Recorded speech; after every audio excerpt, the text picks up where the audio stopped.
Tonight, it's a telecast that means so much more than just baseball. We call it This One's For You, our annual game for the troops. Tonight, it's the Phillies and the Cardinals. And in Afghanistan, they're watching tonight live, and I should say this morning for them. 4:30 in the morning, Bagram Airfield in Afghanistan. And just moments ago, specialist William Johansson surprised his girlfriend, Shelby Fetch. She is a huge Cardinals fan. She didn't realize that he would be catching that first pitch back in the States. And the hugs and kisses would continue after that, because about a minute after that, Al Rabowski, I'm Dan McLaughlin, he proposed, and yes, she did say yes. Not a dry eye in the house either with that. No. It was a very special moment. He's actually been stateside for 48 hours and avoided even making contact or using his phone because she might know that he was stateside. So it was a very, very touching moment. We love doing this, don't we? This is very, very special, especially on the Memorial Day weekend. Absolutely. So it's a very special night. The families, the friends of our soldiers, they are here at the ballpark. There's signs. You'll see them all night long during our telecast. We'll also visit with some of the troops in Afghanistan. This one's for you.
Met in the playoffs and the division series a year ago. A thrilling series that was won by St. Louis. Last night, just a crazy game here in the Gateway City that the Phillies would pull out late. Nearly 40 hits in that contest. So we're getting you set for game number 2. It's our annual This One's For You broadcast here on Fox Sports Midwest. And we're going everywhere across the country and the Armed Forces Network. Let's turn now downstairs live and the singing of our national sit back anthem and enjoy tonight's by national the anthem. J singers from Marshfield, Missouri, and they're under the direction of Beth Birch. Oh, say, can you see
National Guard Agribusiness Development Team 6 at Forward Operating Base Finley Shields in Afghanistan.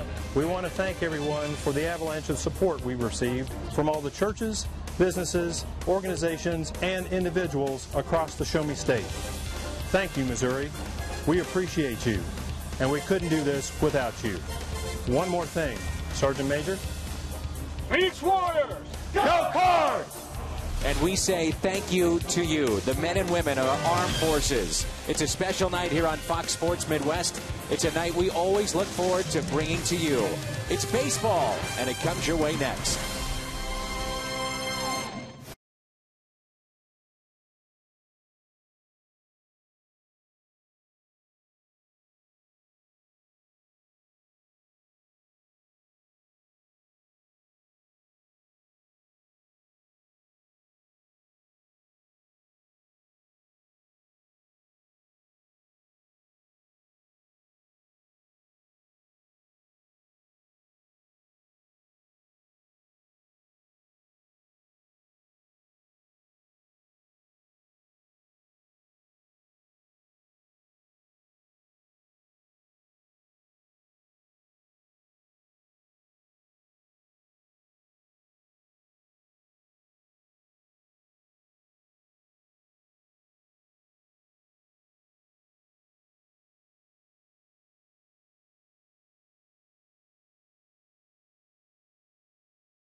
Just a game.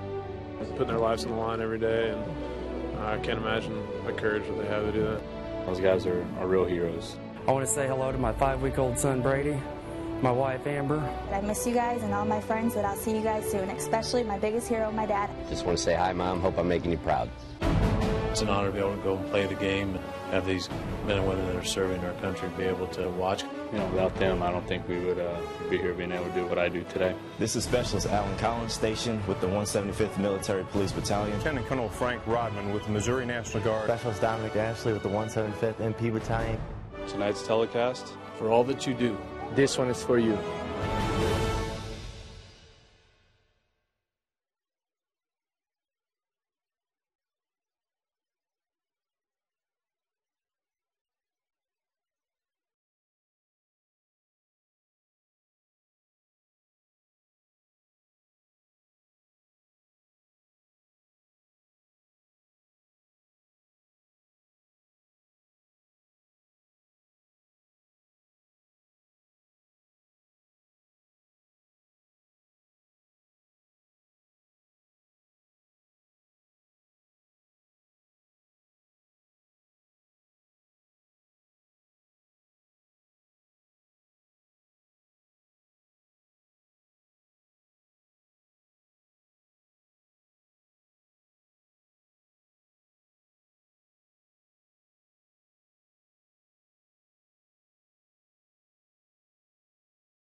live look at our troops in Afghanistan. 4 in the morning, so what? They're ready for some baseball here tonight. Along with Al Rabowski, I'm Dan McLaughlin. It's our annual This One's For You. And Jimmy Rollins will lead it off, and the first pitch is hit in the air to right field. Beltran is over near the line and runs out of room. We're underway here in St. Louis, and what a gorgeous evening it is. And let's say it now and say it many times tonight, Al. We thank our troops for everything they do for us and allowing us to enjoy the freedoms that we do, like taking in a baseball game tonight. Family section you're looking at here at Busch Stadium. There'll be signs you can tweet, and we'll run those on the scroll. This is popped up into shallow center field. Robinson calling out Green to make the catch. Let's take a look at the Phillies lineup. For Charlie Manuel tonight, Jimmy Rollins, then the speedster Juan Pierre, the former Astro Hunter Pence, Ruiz, what a year he's off to, Victorino, Wigginton, Polanco, Galvis, and Lee. And it's a former Phil on the mound for St. Louis, and that's Kyle Loesch, a record of 5-1. Couple no decisions last time out. He's given up a lot of hits, but for the most part, Kyle's had a very good season. Good ERA, under 3.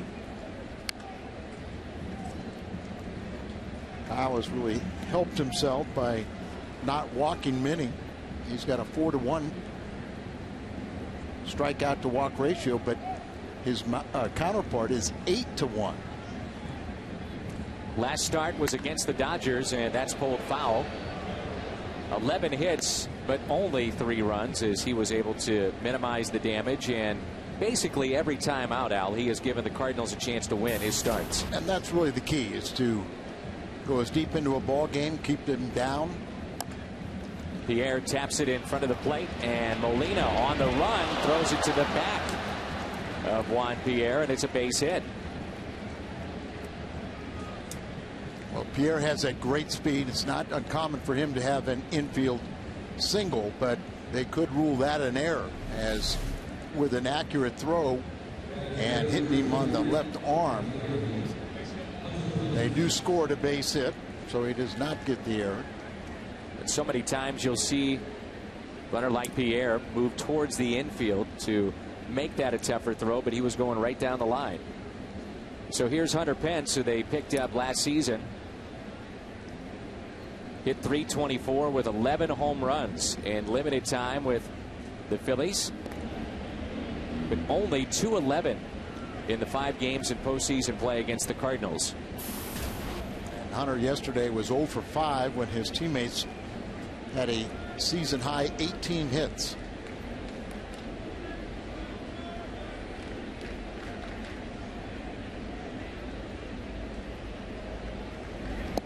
And you have to keep an eye on Juan Pierre, getting up there in age, but still he has a very good speed.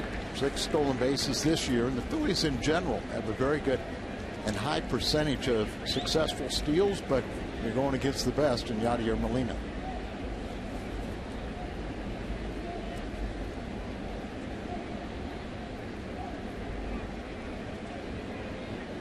Here's the 0-1 pitch, and that's a strike. Troops throughout the world, not just in Afghanistan, are watching us here tonight. All over the country as well. And our director, Tom Mee, will be going to that shot that you see right now an awful lot, so that those troops that are watching hopefully can get a glimpse of a family member or a friend that may be in attendance tonight. There are signs that are all over the ballpark for the troops, and just a reminder for those of you watching at home, what you see there, the troops are on about a 7-second delay. So when the Cardinals hit a home run at some point tonight or score 10 runs, whatever the case may be, either one, you'll see those guys having a little fun. Fly ball into center, and Robinson makes the catch.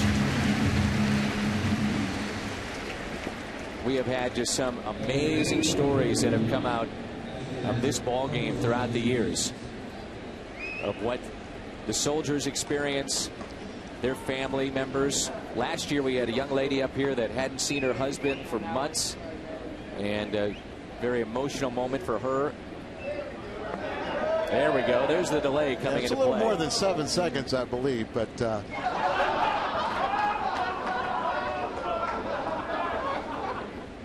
what did you say that was so funny? I'm trying to figure that out. What happened? They must have switched the transmission on us. Here's Carlos Ruiz. And Ruiz is off to a great start. And in many ways, Al, he's been the MVP this year for the Phillies. Oh, it's unbelievable. Charlie Manuel was telling me yesterday, everything he hits just falls in. But he's also the 7 home runs, the 29 RBIs, leads all National League catchers, and he's second in batting average in the National League. Without Utley, without Howard, big names not in this lineup because of injuries. Don't count them out just yet.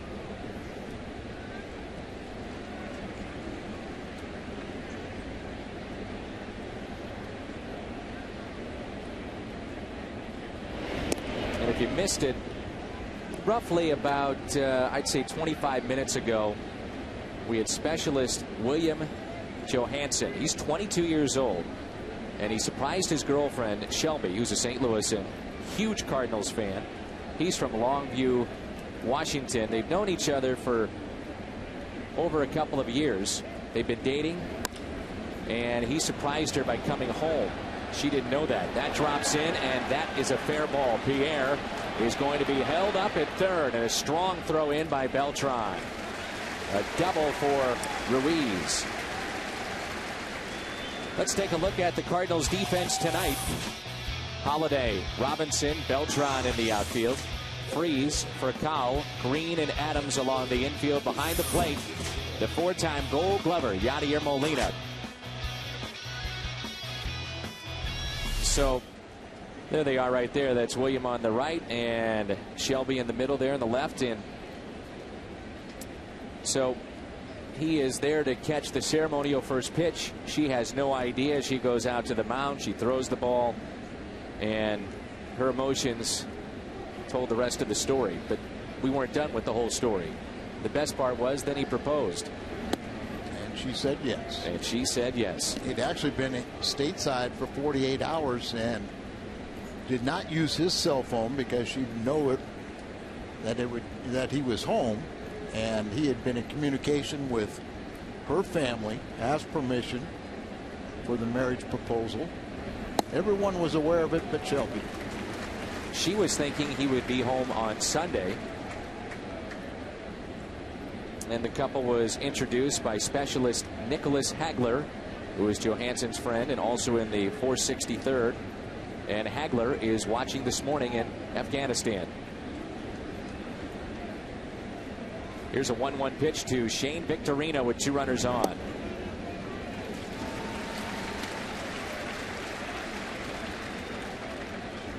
Now Loesch pitched for the Phillies at one time, and as you mentioned, they are in last place but at 500 now. They're a good road ball club, and they have been ever since Charlie Manuel has taken over. But a lot of clubs, you know, 46 games in, if you're at 500, you really don't worry about that, and they're going to get healthy.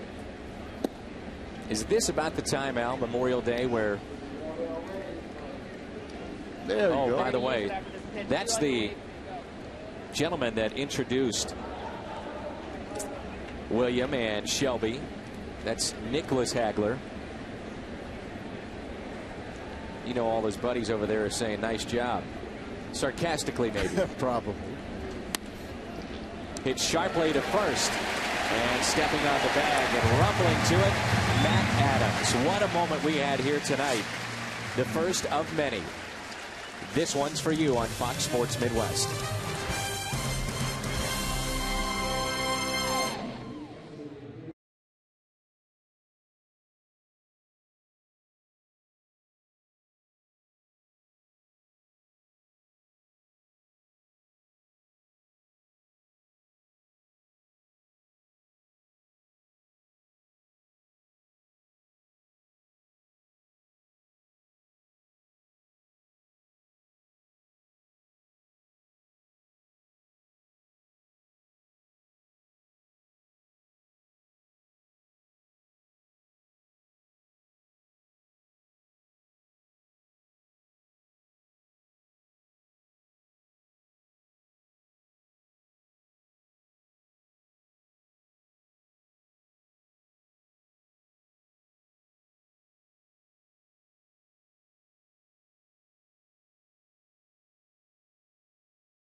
Lead it off, a bounce back year for him. Then Tyler Green and Matt Holliday.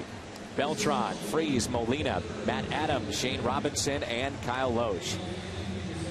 Very tough test tonight for this Cardinals bunch, as they will get former Cy Young Award winner, big-time pitcher, Cliff Lee. Look at that. 5 walks, 40 strikeouts, an ERA at 2.66, and he's 0-2. Getting the third least amount of run support. Phillies have scored just 9 runs while Lee's been in the game. He even pitched 10 shutout innings in the game and didn't get a win. And here's the defense behind Lee tonight with Pierre in left, Victorino, the Flying Hawaiian is what they call him. He's in center, Pence in right. Behind the plate, we mentioned that Ruiz is having an MVP-type season, and they were thankful that he took a foul ball and no broken bones the other day. They were very concerned about that, but no problems. He got hit by a pitch last night, and he leads the National League in being hit by pitches at 6. So it's kind of that good and bad. You can ill afford to have him get injured. Maybe a bit surprising, where the Cardinals historically have struggled against lefties, it seems like, especially soft-tossing lefties, but this year they're 9-4. Byproduct of all the switch hitters that we see now with Beltran. Berkman when healthy. Good news on him, by the way. And Rafael Furcal, who's at the plate. Well, Furcal has just been outstanding as a setup man, or the igniter of the offense. Among the league leaders with his .341 average, 21 RBIs, leads all major league leadoff batters. Really a resurgent year for Furcal, and looking like the player that he was a handful of years ago. And the biggest thing, I think, for Mike Matheny at this point, Al, is just trying to keep Furcal healthy in the lineup along with Carlos Beltran. He's had a lot of injuries over his career. Chops one to the left side. Taken there by Polanco, and there's one away. By the way, apparently they take the hit away from Juan Pierre and put up an error. And I think that really is the correct scoring.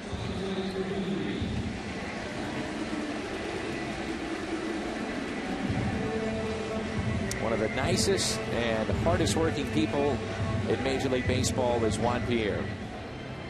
He has earned everything that he's gotten that's come his way. Here's Tyler Green, the 28-year-old from Raleigh, North Carolina. Primarily in the minor leagues, he played shortstop. But up here with the success of Rafael Furcal, Tyler Green, who only played 230 innings at second base prior to this season, is getting the bulk of the playing time there. Fowler's had a couple big games.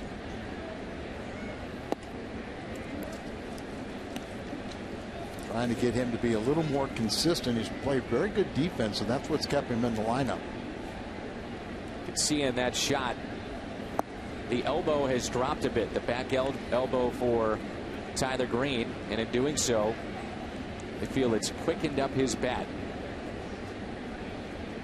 A rarity that he will choke up slightly with 2 strikes. You see how he kind of holds it high. So when he doesn't have that elbow down, it makes it a much longer swing. Strikeout for Cliff Lee in his first of the night.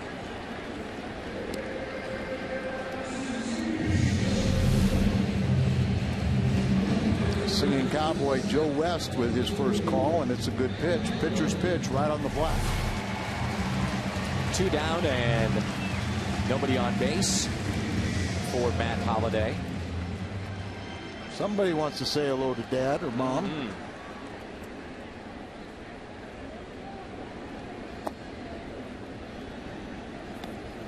Rotation is just unbelievable. The numbers a year ago put together by the Phillies, namely the big 3. Roy Halladay, tonight starter Cliff Lee, and Cole Hamels, who's off to a terrific start this year. They finished 2nd, 3rd, and 5th in the Cy Young ballot.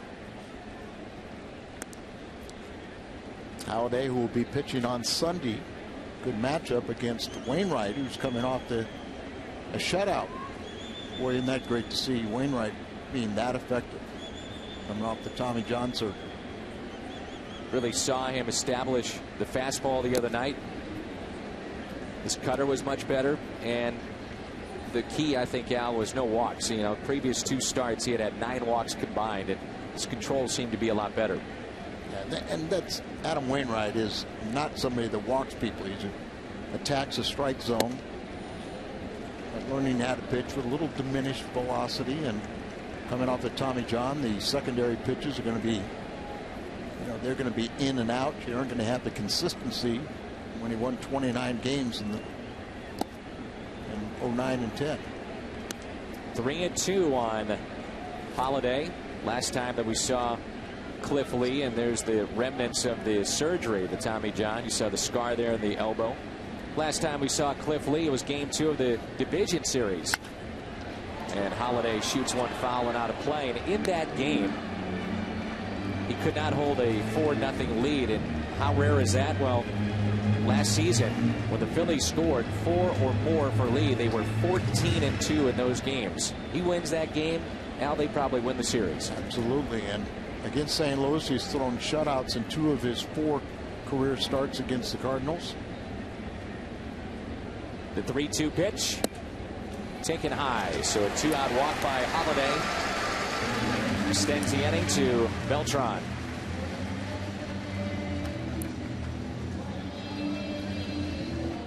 Through all the hits, the long game, dramatic comeback by the Cardinals 4 different times last night.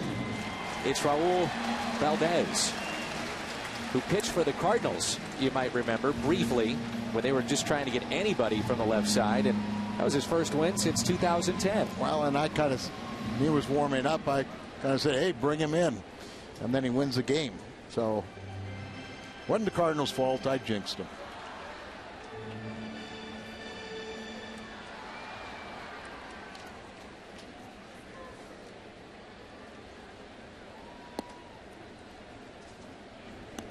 Said Ruiz is having an MVP type season. How about Beltran?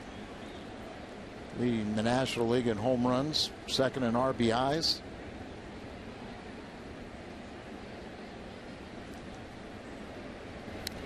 And that's fouled back, 0-2. Carlos told me that natural right-handed batter, and when he was in the minor leagues with the Kansas City Royals, he told the farm director that he wanted to become a switch hitter. The farm director said no, and he said, I feel it's the best way I can play every day, and he went along with, he said, nope, it's my career, I'm going to do it, and it's paid off.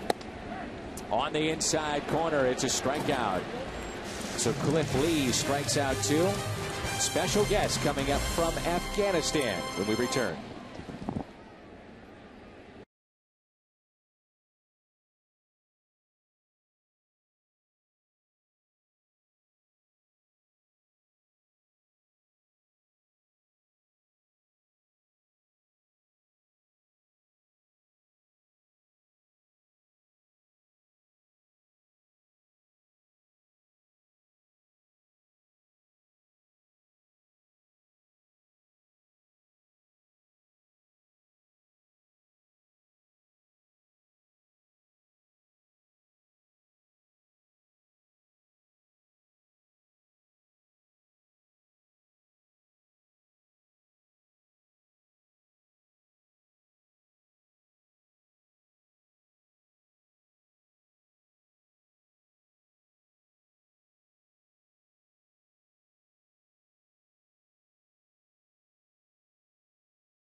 Sergeant Mark Hillman is in Afghanistan, and he has helped coordinate this with his unit and with Fox Sports Midwest and the St. Louis Cardinals, along with Al Raboski. I'm Dan McLaughlin. And Mark, first and foremost, bear with us with the delay, but I understand you are a huge Cardinals fan. What's this day mean for you and the rest of the guys and gals over there?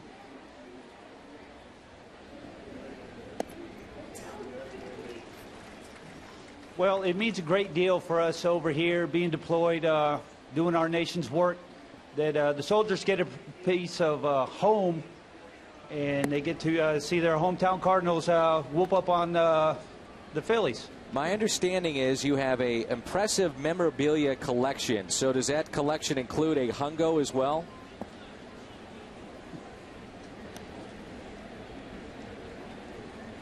It has now been added to my collection thanks to Fox Midwest. I truly appreciate their support that they provided for us to show our support for the St. Louis Cardinals. And tell us a little bit about what you're doing, the work over there with you and the rest of your unit.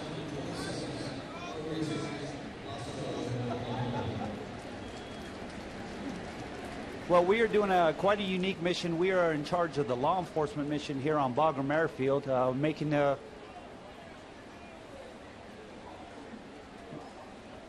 it a safer place for all the service members and the civilians working over here to continue to fight on terror. Now, I know you'd like to see your wife, Tanya. She is here at Busch Stadium. She is heading up the 463rd Family Readiness Unit.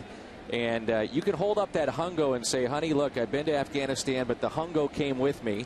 And hopefully you'll be able to spot some family members and friends as well. What is this like for them, the family and the friends that come to the ballpark tonight? There's a base hit by Polanco.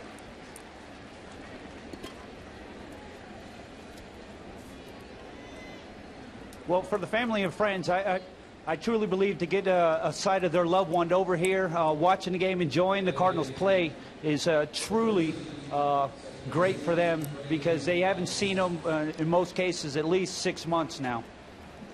First Sergeant, I know here in St. Louis we have a great USO. They do a lot of great work for all the service members. But what can our audience do to help you out when you're deployed?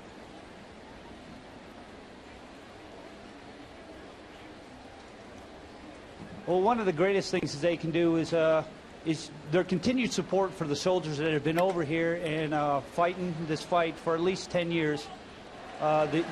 Volunteering their time at the USO, volunteering their times around the installations throughout the country. Well, Sergeant Mark Hillman, we appreciate your time. Sit back, get a little slice of St. Louis here tonight. Enjoy the baseball, and thank you for your service. And please tell the rest of the unit we appreciate everything that you guys are doing for us. And get them going over there. I know it's early in the morning, but wake those guys up, will you? Well, Oh, absolutely. I can definitely motivate them, and I'd like to say I love you to my family. And I seen my grandson with my son holding them. Enjoy the game, guys. That is awesome. So that was the little boy we were showing. Possibly, yeah. That's great. 0-2 the count here on Galvis with 1 out and a runner at first. Ground ball right side, base hit. 8th place hitter will reach. Polanco will stay put at second base. 2 hits after the fly out to left, and it brings in the pitcher, Cliff Lee. Galvis having a nice little season for him. He's a rookie. He had 3 hits last night. He's a switch hitter. He was really playing at AA last season primarily. Anticipating a bunt here, so the corners are in. Let's talk a little bit how you want to play this, Al. You've got Lee, Freeze, and Adams coming in. Lee showing bunt. Well, you want to get the lead runner at third base. Swinging away and drives it out to left. Holiday is back in, makes the catch. And they kept the lead runner at second. There you go. So usually when you're in that situation, you're trying to do what we call a butcher boy play. You want to hit down on the ball, so you don't want to hit into a double play. So if we hit it out to left, no advancement. Lee with more hits than sacks this year, and it brings in 33-year-old Jimmy Rollins, who's now the longest tenured pro athlete in Philly. 5th in franchise history in games played, and he hits it down the right field line. Foul. The switch hitters had a heck of a career. There was some uncertainty as to whether or not they would bring him back, but they bring him back with a 3-year deal. Could turn into a 4th year for the 2nd-round pick back in 1996. The Phillies, the only organization he's known. He's rejoined the ball club as he spent a little time inappropriately with maternity leave, as his wife presented him with their first child. He had missed 3 games due to the birth of his son, Cameron Drew Rollins. So yesterday came out early for BP. You just don't see guys stay with one franchise their whole career anymore. Few and far between. 1-1 pitch. Good off-speed pitch by Loesch. And now you look at the Phillies and their success. It's 5 straight NL East Division championships, back-to-back seasons with the Major League's best record, and Jimmy Rollins has only seen 1 losing season since he arrived. Came up in 2000. He's been a big part as to why they win. Absolutely. Not only is he get things started for him, remember the one year he's MVP and plays just about every day. Numbers are down right now, but you probably expect him to be pretty close to his baseball card when it's all said and done. Boy, that pitch looked good, and you know Kyle Loesch wanted it. He was walking off the mound ready to head to the dugout, grab a bat.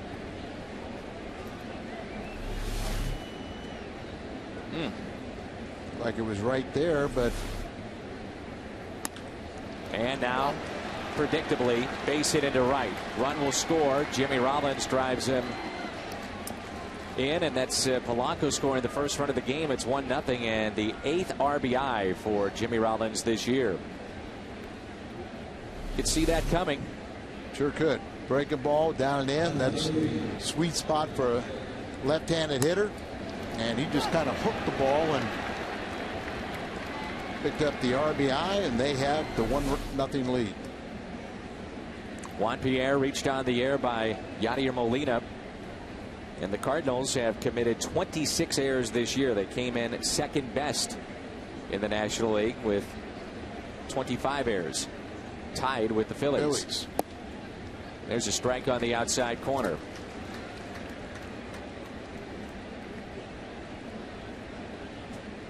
This Philly ball club really does play very good ball on the road, particularly last year.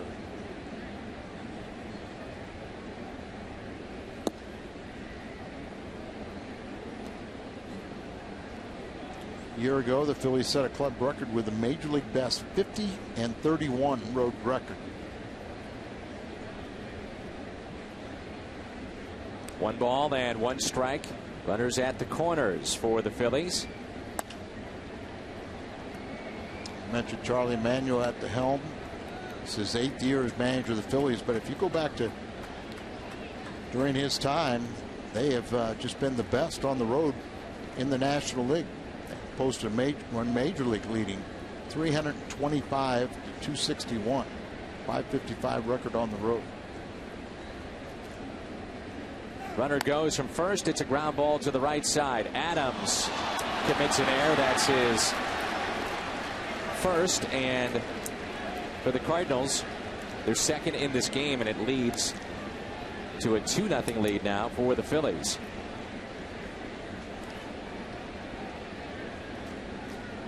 This is something that Matt Adams was working with Jose Oquendo on. This exact play at about 2 o'clock this afternoon here at Busch Stadium. Well, and you wonder if Jose Oquendo is going to say you ranged too far. And Tyler Green is very athletic, kind of took that ball away from the second baseman, and it would have been a difficult throw with Loesch trying to cover the bag. Now Hunter Pence. And in the mind of Kyle Loesch, he was thinking he was out of the inning with a strikeout of Rollins, and instead that turned into a base hit. The error on Adams and now Hunter Pence. You know, that's exactly what his mindset was, and you really have to guard against that. You know, you really can't kind of shut down an inning if you get a call works against you. They've gotten away with that pitch. Molina set up inside and caught more of the plate. I'm sure that Loesch wanted. Nothing in 2.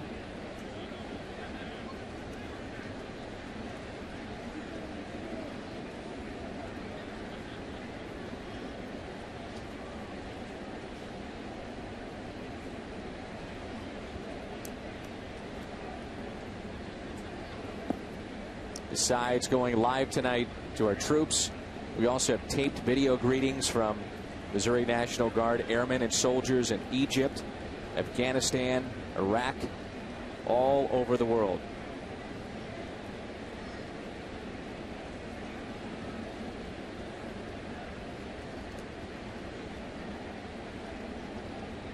One-two pitch to Hunter Pence. Mention how Tyler Green chokes up with 2 strikes. Well, you see Hunter Pence and really, Al, kind of a lost art. You just don't see guys choke up on the bat all that much anymore. No, you don't. And you don't see guys with 1 glove and 1 bare hand. Hit sharply to second. Green thought about going to second base and goes to Adams. The Phillies strand 2, but they pick up 2 on a special night here on Fox Sports Midwest.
And Jose Oquendo will be there waiting for you, working with all the infielders. So talking a little bit, I'm sure, Al, about ranging as far as he did, as you mentioned, to his right. Let's check in with Jim Hayes, who has a very special guest. Yeah, Dan, I'm with Sergeant First Class Drew Ishmael, who knows a little bit about our This One's For You telecast over there. Last year he was in the booth with Dan and Al.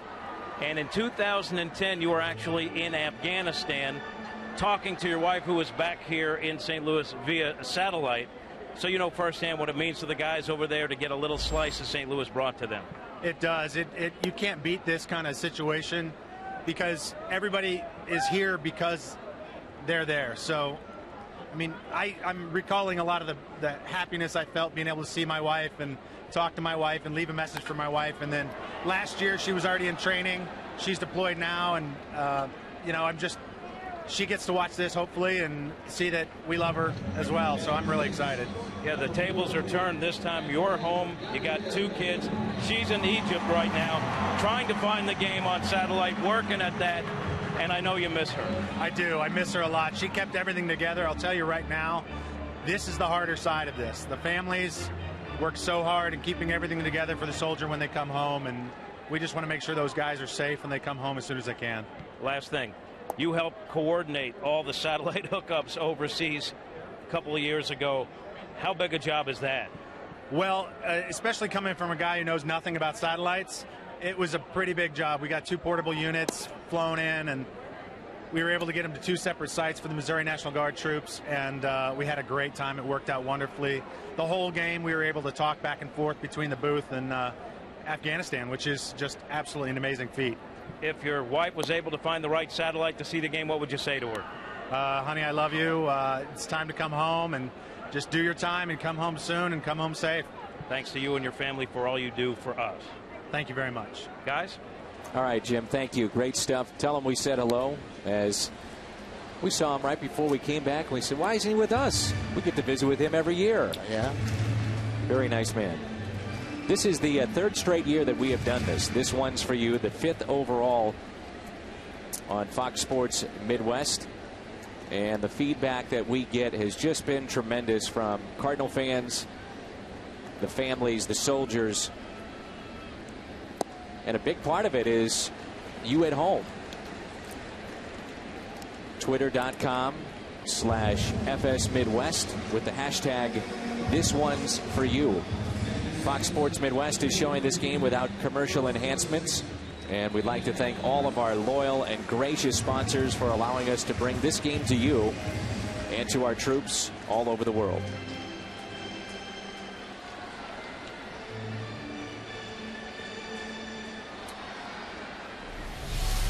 The section of the family and friends of the soldiers, many of them dressed in the bright yellow shirts, or some of them just come in their cardinal red. Crew has been here many hours trying to put this together to make sure we can get this to the fans and get this to the troops. And Adam trying to get to second base. Well, Matt Adams, who was recalled from AAA when Berkman went on the disabled list, and they had some good news about that, but had a rough night last night, 0 for 4 with 3 strikeouts. And off a tough left-hander. Good to see him turn on a ball. He's got a real quick stroke, short to the ball, and he hits this ball hard right down the line. Last year, he's minor league player of the year, also the Texas League player of the year. Hit .331, 30-plus home runs, 109 RBIs, and they only played 5 months in the minor leagues. So quite a season, and he is projected to have quite a career. I know you're going to get a kick out of this. Cliff Lee, 6 shutouts last year. Most in the major leagues in a season since 1989. 6. A little different era of baseball now, Al, with the starters not going deeper into games and the specialization of the bullpen. I just was in a conversation with Charlie Manuel and Rich Doobie, the pitching coach, and we were talking about Cliff Lee, because he pitched 10 innings of shutout baseball in one game. He did go on the disabled list after with a slight oblique muscle sprain. But I said, Bob Gibson had 251 wins. How many complete games? And these guys, Charlie's in that era. Doobie is a little bit younger, but they're both talking about, Rich said 142, Charlie said 158. And then absolutely stunned when I said he had 251 wins and 255 complete games. And that didn't count the times he went 9, 10 innings and got no decisions. But it just stuns me that baseball people, are used to now 4, 5, 6 complete games. A staff might have 10. And that, 10 would probably lead the National League. It is amazing. Back in those days, they'd have 28. 34 starts, 28 complete games. Robinson, that's a fair ball. Somehow, some way, it stays fair. Shane Robinson will dig for 2. And he drives in the first run of the game for St. Louis. Back-to-back doubles. Almost identical. Adams swinging from the left side. Hit his hard. And then the right hand hitting Robinson, ball up and away. He's a high ball hitter, but how can you expect that one as Ty Wigginton makes a great effort? And good to see the kids get the Cardinals on the scoreboard. Reaction in Afghanistan.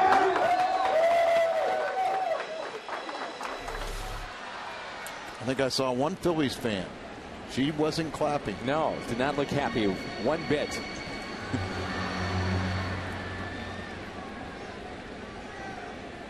That's the couple right there that was engaged prior to our first pitch, and now they're having a chance to see it in the stadium. That is amazing. How about the technology? Well, you just think about what we're doing tonight, and what the environment is in Afghanistan, and then for the, as you say, the technology for them to see this game right here with who knows, slight maybe delay. They're watching on YouTube. They could quickly see it there. Somebody could have emailed it to them.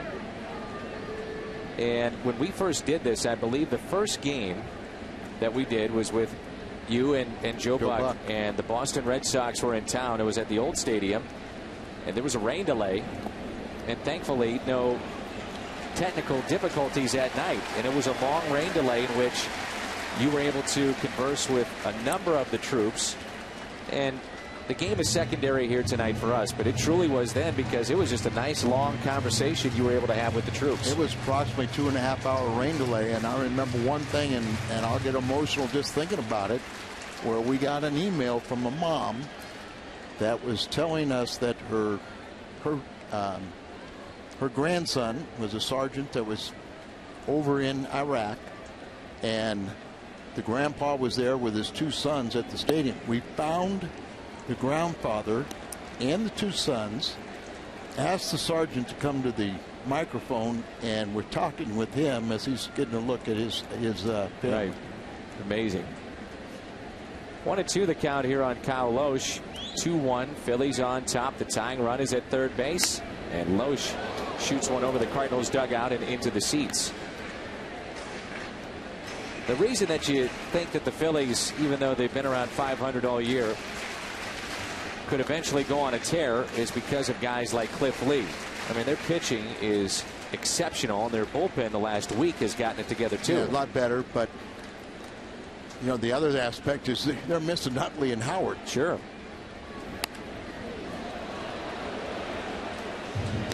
Loesch is not making many friends near the Cardinal dugout as he's put a couple screamers into the seats. He appears to be all right there. Usually what happens is everyone jumps up in front of you and be the guy to barehand the ball, and then the last second they bail out, and unfortunately somebody's not paying attention gets hit. 2-2.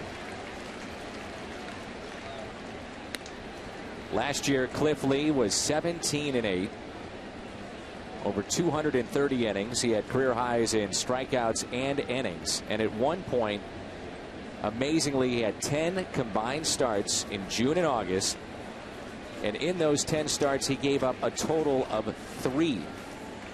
Say that again, 10 starts and a total of 3 runs.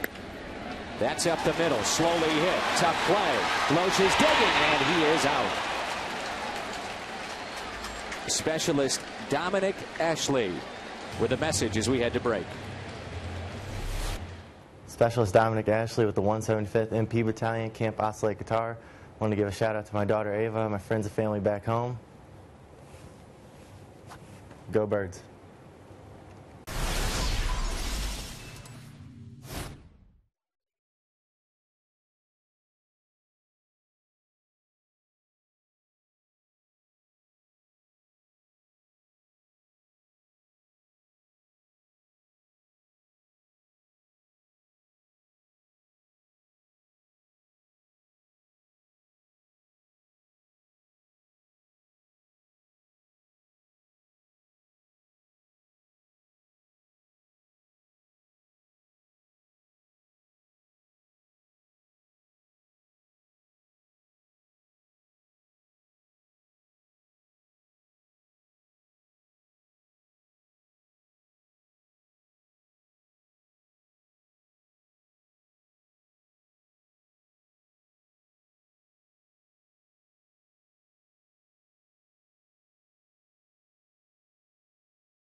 Louis, Missouri, Busch Stadium.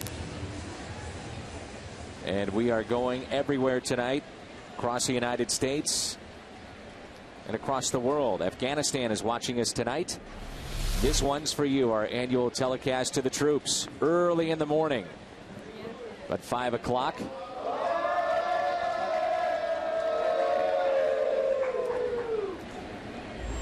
Here's Carlos Ruiz, and there's a strike at the knees.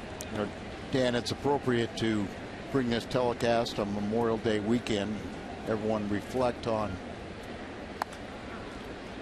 The curveball is popped up. Shallow center. Who wants it? For Kyle going out, and Rafi's got it.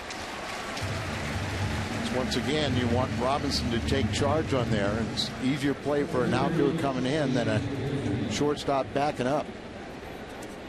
Something you got to learn. If you're going to be a center fielder, you got to take charge. And even though you got a veteran there that you respect, you still take charge because you're the center fielder. But I was going to say that we need to thank everyone that has protected our country and all the veterans. And think about all the men and women that fought communism and now the terrorism. It's just appropriate to have this telecast on Memorial Day weekend. And remember those who gave the ultimate sacrifice. Shane Victorino looks at a ball inside. 1 ball, 1 strike with 1 out, nobody on, and a 2-1 lead for the Phillies. And from a baseball perspective, we picked a pretty good game here with the Phillies and Cardinals, 2 teams that met in postseason play last year, and a classic Game 5 and a thriller between Halladay and Carpenter. It's one of the great games that this franchise has ever seen as far as pitching is concerned. I was talking about last night. I said, you know, in a game that saw 19 runs, Phillies win 10-9, 18 hits for the Phillies, 15 for the Cardinals. So I guess the young kids, you know, they like that kind of baseball. But to me, it was what you just talked about. Game 5, the 1-0 game. 2 great pitchers, former teammates, Carpenter and Halladay, you know, just doing battle. Broken bat. Adams has to get back to the bag. Memorial Day weekend and the War Memorial in downtown St. Louis.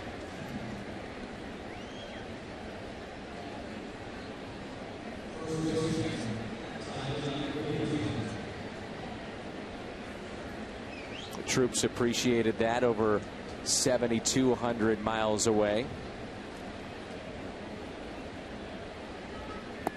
And here is Ty Wigginton. They really miss Ryan Howard in this lineup. He had 38 go-ahead RBIs last year. Wigginton has got some pop. We saw him homer last night. He has 3 this year. And he's hit at least 15 in 6 different seasons in the big leagues. Bounced around, and as you said, he's got that little pop. You have to respect his power. Hits it sharply to third. Cardinals will have the top of the lineup coming up for Kyle, Green, and Halladay. This one's for you. Our annual telecast to the troops.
no matter where you go, the wave is still a fan favorite. Some people may like it, some may not, but over in Afghanistan, they got the wave going. It looks like the sun is starting to shine inside that room, too. Nightfall upon us here in St. Louis. Now they're being shown on the big screen here at the ballpark, and now the family section.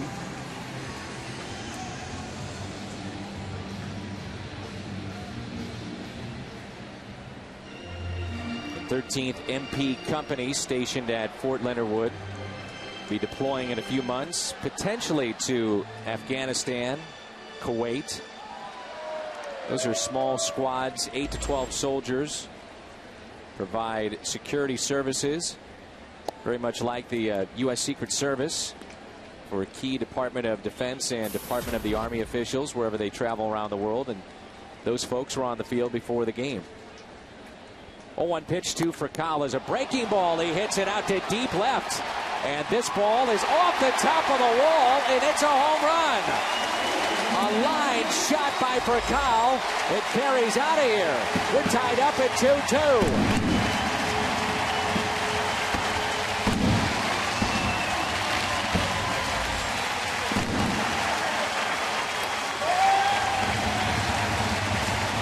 Mentioned it for Fractal, and this is going to be at least more than likely reviewed. Raphael's, there's the gauntlet. I don't call it the receiving line, but jumps on this breaking ball from the right side. That's his power side.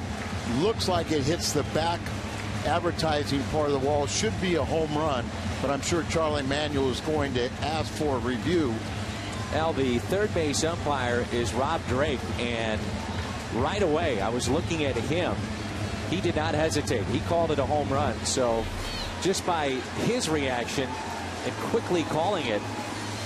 Oh, they're going to review it. Yeah, this they is will. One of the few areas that they can review, but I think that you're going to see that it clearly goes over the home run line and then goes off the Missouri Lottery.com sign. Baseball was looking at expanding replay with trap balls, fair or foul down the line, fan interference everywhere inside the park. They'd like to do it in 2013, but there's a lot of challenges with that as far as technology is concerned. Like we mentioned before, here we are going to Afghanistan, but can you review certain plays in a ballpark? But they've also talked about having a ruling party, based in New York. See, it's over the wall, disappears, and then it bounces off that dock advertising and back onto the field. So they see that, they'll let the play stand as it should, and we have a tie ball game at 2-2. You and I were calling a historic game because it was Memorial Day down in Florida. Frank Poley went back to a camera to get a review. He got in trouble for doing so, but it led to this home run review now, and he got the play right. It was a very difficult off the left center field extended scoreboard where they have the out-of-town scores, and Frank Poley, nobody in his crew really saw it well, so they went to the dugout camera and asked for a review, and the home run by a Cardinal player stood. He got in trouble, but now they've got this rule in place, but we saw the very first one before it was legal. And for all sports that go to replay, basketball, football, now baseball, the biggest concern that you have is just a break in the momentum of the game. And probably none bigger, Al, than what the pitcher has to go through just standing out there on the mound. It is a warm evening here in St. Louis, but now Cliff Lee has just taken his first toss to the plate just to stay loose. But that's a factor of this as well. Sure. You just don't want it to last that long, and I will say this, the few replays that we have seen don't last a very long period of time. They get it correct, and I'm really surprised it's even taken this long, and now you see it coming back out, and I'm sure they'll signal a home run. Well, nice going, seeing Cowboy. So for Kyle, who had 7 home runs in 50 games. You got to like the two guys in yellow. We're going to hear their delay in about 10 seconds, but anytime you can do a chest bump in Afghanistan, that's a good thing. Watching Cardinals baseball. Clearly over the wall, hit the back advertising. There's about a 3-foot gap in between there and then back on the field. But all he has to do is hit over the first wall. There's Tyler Green. It's a 2-2 game. Bottom of the third.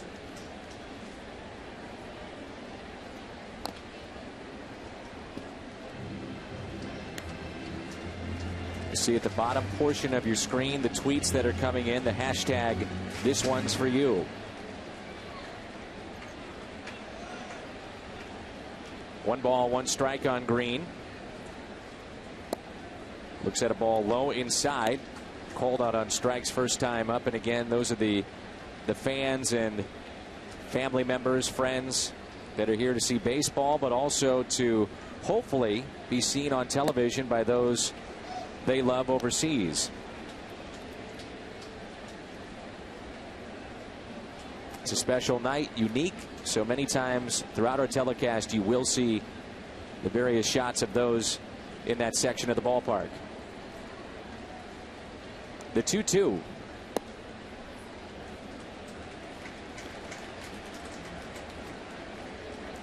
Last year we had the young lady that was in the booth, Al, and having a chance to see and talk to her husband, as we mentioned before. And I mean, it was gripping, the human element of you're sitting there watching a baseball game and you take for granted how lucky we are and what we do. And then to see the young lady come in here and the raw emotion of the first time she had seen her husband in months, maybe over a year, I believe. Well, when we were watching live, when we saw the marriage proposal, when we saw all that drama, I was tearing up, and you called me Niagara Falls, and I always get emotional in this, and I kind of thought about it, and I think it's because at my age, I was in the reserves in the Vietnam era, and I was in the big leagues, and I got into a reserve unit, and what saved my life not going to Vietnam. And yet there's that part of you that I think every red-blooded American boy really wants to know how he would react to a war situation. I think I'd be a good soldier, but I don't know. And here in an all-volunteer army, you just have to admire the courage and everything that these men and women go through to protect us at home. My parents met in the Navy. My older brother was a Annapolis graduate. So I come from a strong military family and very, very proud of it. But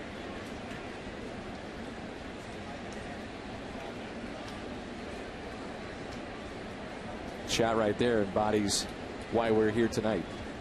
Little girl, American flag. One ball, one strike.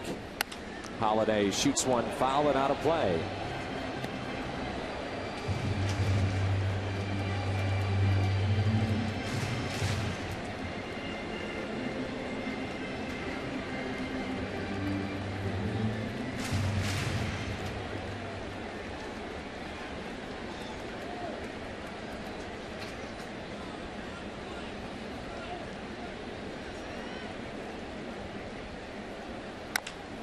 High chopper towards second base, and it turns into a double play. Nifty footwork out there by Jimmy Rollins. Reminder, we have the U.S. Cellular Adult Cap, and that's coming up tomorrow. U.S. Cellular Adult Cap Night here at the ballpark. And tonight we have Vince Coleman here at the ballpark, part of Busch Bash, and Vince said, I get to come back to St. Louis, still love the game and enjoy it. And he's sitting there with that one guy.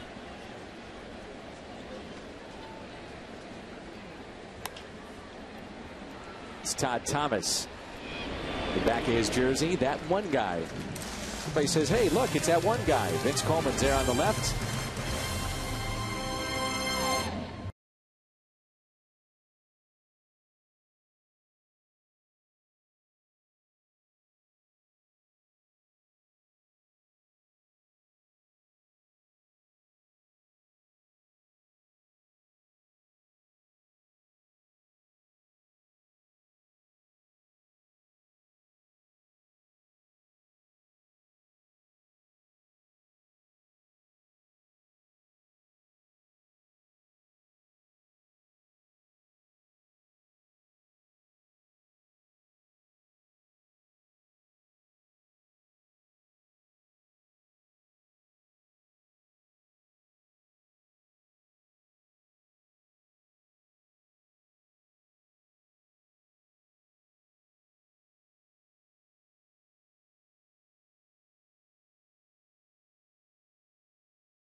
Mo.com to start planning your next Missouri getaway. And this is the Liberty Memorial and the World War I Museum in Kansas City. Museum is located under the iconic Liberty Memorial Tower and was designed by Ralph Applebaum. Wonderful place to go. Find out more at visitmo.com. Shelby Fetch and William Johansson join us up here in the booth. And I guess, first of all, I mean, tell me, I'm going to start with you. Okay, the excitement of seeing your future husband. Does that sound weird now to hear that? Your future husband. You didn't know that he was going to be in town. Here he is a couple of days early. What was that like, first and foremost? I didn't believe it. I still don't believe it at all.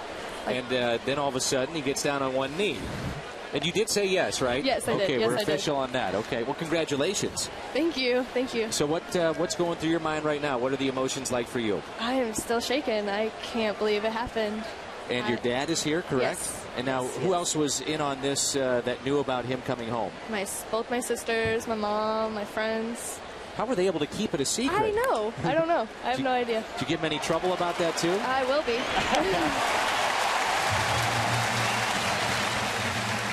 Very nice play by Tyler Green.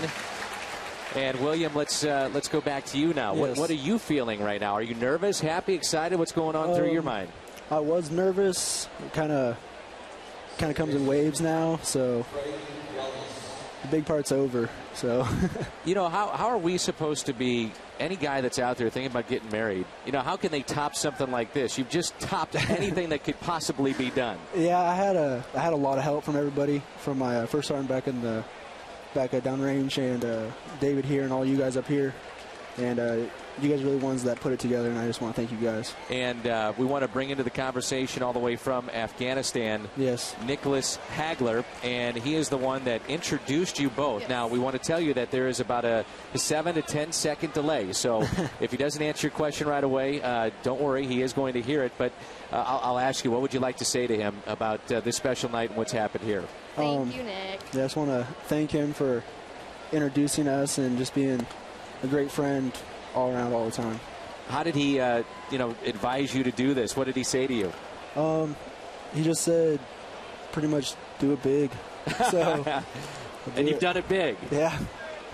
What would you like also to say, not only to him, and I'm going to ask him a question here in just a little bit. Now he's getting your reaction of a question and statement, but here's a ground ball to the right side. Should be an out, and it is. But what else would you like to say to the troops over there that can hear you tonight? That they're, of course, in our prayers every single day. And stay tough, and I'll be back there in a few weeks. Nicholas, a little delay here, but what would you like to say to your friends up here in the booth at Busch Stadium in St. Louis?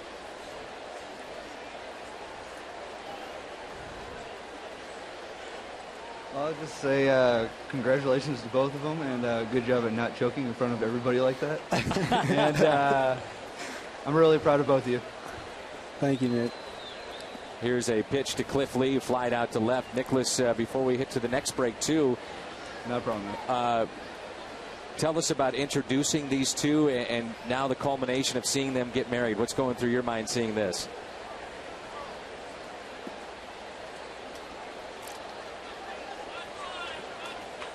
Well, they met let's see, I think it's probably right when me and Johansson actually became teammates at the time. But they met right after that.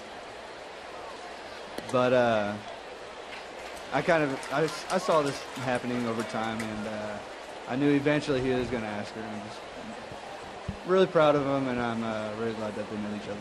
He's a regular Chuck Woolery over there in Afghanistan. Up the middle, and that's a base hit for Cliff Lee. And Nicholas, what would you like to say to family and friends that are watching tonight across the United States?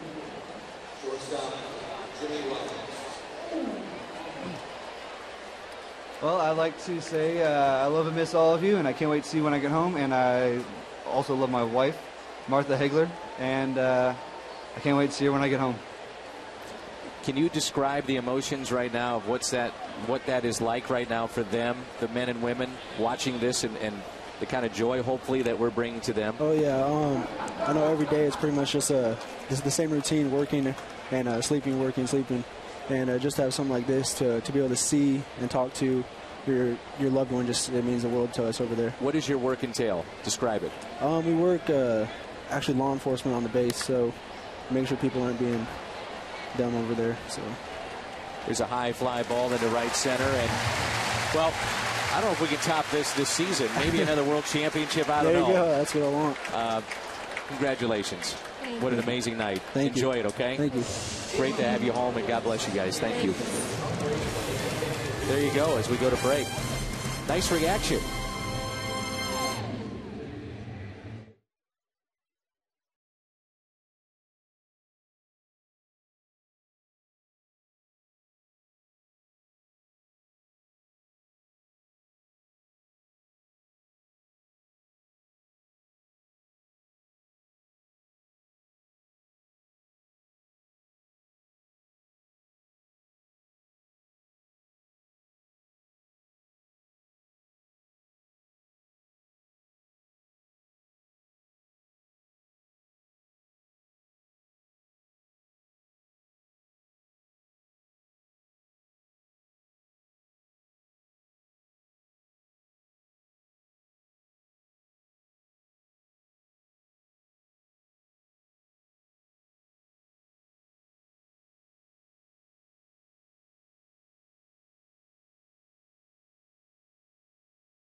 Here at Busch Stadium in St. Louis. This one's for you, our annual broadcast for the troops. And tonight, troops are in Afghanistan. Let's check in with some of the family members and the friends of those troops and Jim Hayes. Jim. Yeah, we are with Clara Worth, who is with her 4 kids. Her husband is Sergeant First Class Alexander Worth. He's one of the guys in Afghanistan watching us right now. And first off, you say he might be a little jealous because he's a Cardinal fan. He's never been to this ballpark. Nope, this is our first time here, and yeah, we're here and he's not. This is his 3rd deployment. He's been gone a couple of months. You have 4 kids. That can be tough. I know you have family near you, but you also have a support group. Yes, the Missouri Family Support Group has been amazing. We've had a lot of ups and downs, and I mean, they're right there to help with anything that we need. It's great. And how about this broadcast? What does your husband think about getting a little taste of home via the satellite? He is he's just blessed. I mean, he is very fortunate. I mean, over there, it's such a hard time for them. They had a rough couple of months, and for those guys just to be able to sit down and watch a game, see their families, it's nice. All right, we watch this ball off the wall. That one's for you, Alex.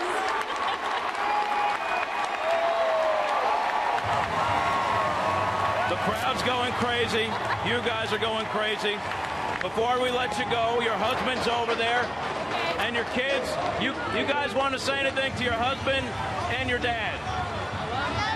I love you, Dad. Love you, honey. Miss you so much. Throw in a Go Cardinals, too. Go Cardinals! All right, guys.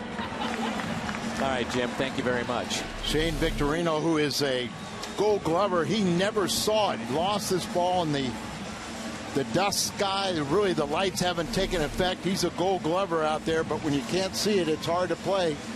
And it went off the center field wall, and David Freese gets a triple. You had a chance to visit with Rich Fetch, the dad of the young lady that just became engaged. And he was very proud to let William join the family. And then I told Shelby, I said, it was kind of cruel of your mom and dad to not tell you what this was going on. And she said, couldn't believe they could keep that secret. Yeah. Neat stuff. Fouled back by Yadier Molina. Molina tonight has struck out. Cardinals really catch a break with a guy that, as you mentioned, is as sure-handed as They come in center field at Victorino. I think his last error was back in the 2010 season. Wearing the mouthpiece. 0-1 pitch by Cliff Lee to Molina. Up the middle, it's a base hit. The Cardinals have their first lead, 3-2.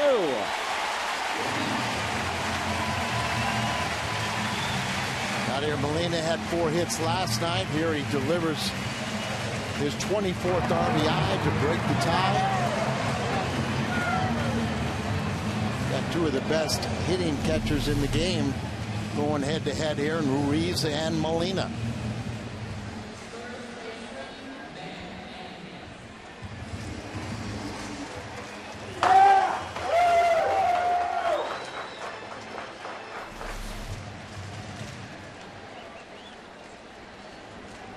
We will ask the players to tape messages from time to time for various organizations or children.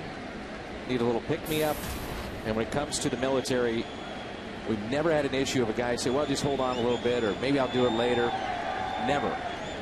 Always willing to help and participate. Adams with a high fly ball. Now Pence can't see it. He's struggling with it. Victorino over, and he can't see it. They run into each other. And look at Molina. He's on his way to third, and he's going to be out.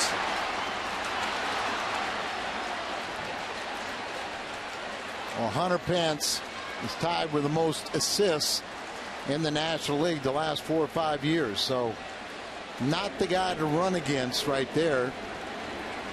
Molina did a perfect job of reading this and was standing near the second base bag. But then after they collide, no, it's Victorino who shows it.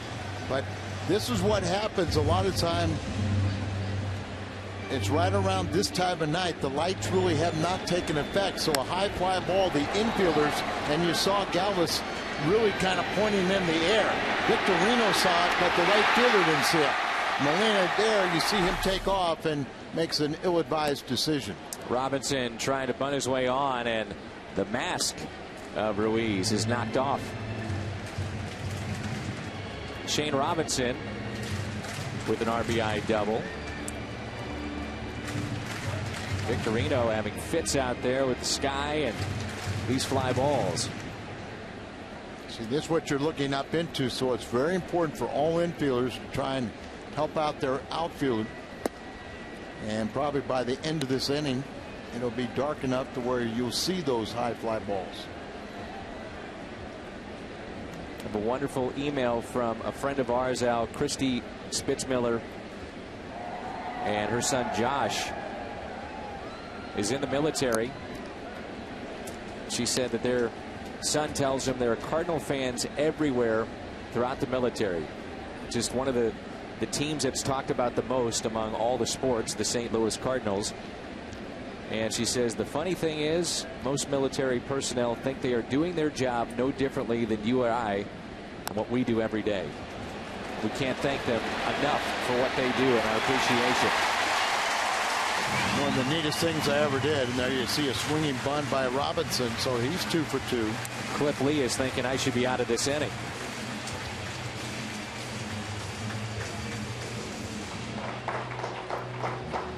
Fox Sports Midwest is showing this game without commercial enhancements. We'd like to thank all of our loyal and gracious sponsors for allowing us to bring this game to you and our troops all over the world. With Al Raboski, Jim Hayes, I'm Dan McLaughlin. This one's for you. In 1997, Darrell Evans, Jerry Kuzman, and Jesse Barfield and myself had the pleasure of going. We started in Germany, went to several bases in Germany, then took a C-130 into Bosnia, went to the equivalent of what Kuwait is now for the Iraq area, went to a former Russian MiG base in Hungary and visited the troops there that were being processed in and out of the Bosnian War, then turned over to the Navy and went to Italy, Sardinia, Sicily, rode to Spain. One of the neatest trips and experiences I ever had. And we'd go and thank the troops, and And they were saying, no, we thank you for coming over. But it's the other way around. It was one of the greatest trips, and I'd go again on any one of those missions. 0-1 the count on Low Shoes showing bunt. Ruiz is getting beat up just a bit back there with some of these foul tips again. You can see that Cliff Lee realizing more than likely he should be out of this inning. A little bit flustered. That's bunted in the air and an out. No play for Polanco. Runners back to the bags at second and first. That's at least the fourth or fifth out of what should be this inning. Yeah.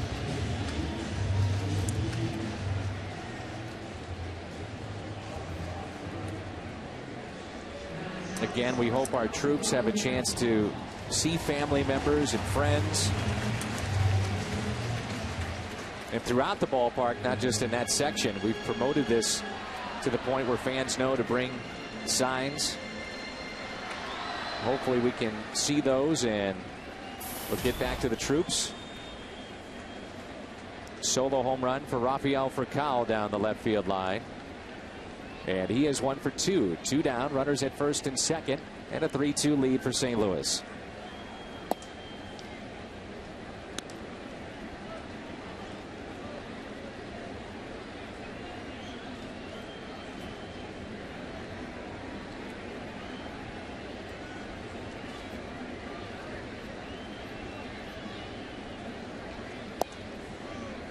Oh, and 2.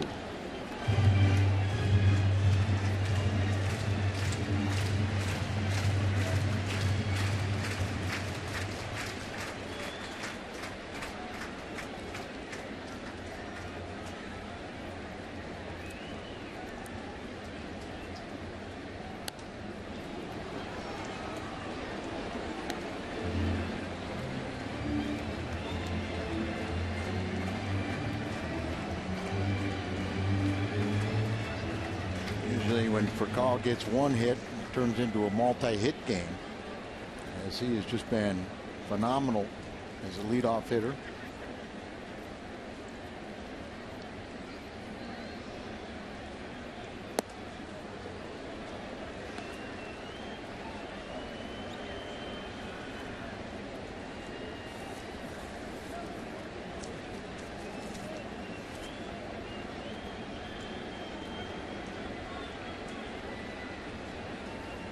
One and 2 the count on the Cardinal leadoff man.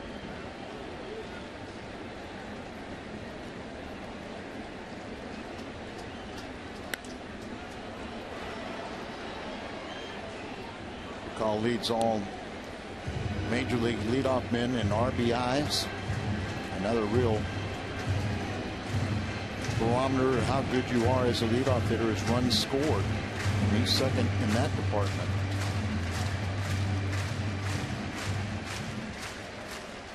His team leading 19th multi-hit game last night.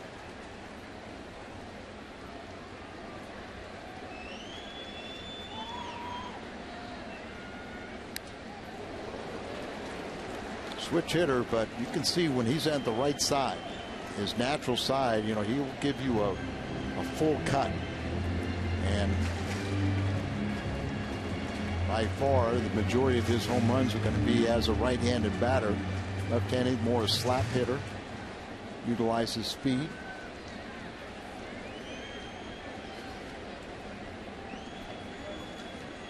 Here's a 1-2. Strikeout of Furcal. A special night here on Fox Sports Midwest. We turn it over to Sergeant Evan Becker. I'm Sergeant Evan Becker with the 463rd MP Company. I'd like to say hi to my wife and child at home. I love you and miss you, and I'll see you soon. Go Cardinals.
Great pitching matchup that afternoon as well. And a poster giveaway, the World Championship poster giveaway. Adam Wainwright 3-5 and Halladay 4-4, and that'll be Sunday. Make sure you get to the ballpark early. Rich Doobie was asked about Roy Halladay.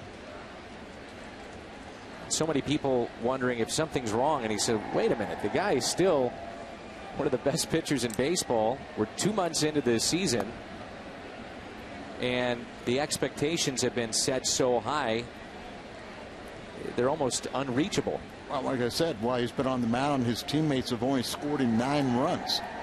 You know, he had a 2.66, and he gave up 5 earned runs in his last outing, so he's pitching very well. And so is Kyle Loesch. Brings in Hunter Pence. Really overlooked last year for St. Louis Cardinals is Kyle Loesch. It looks like Shane Victorino is having words maybe with a fan, or is it Lee? Well, unfortunately, it looks like his starting pitcher. Yeah.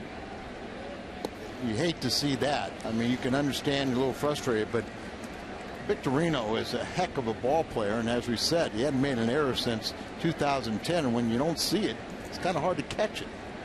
A 1 pitch to Pence.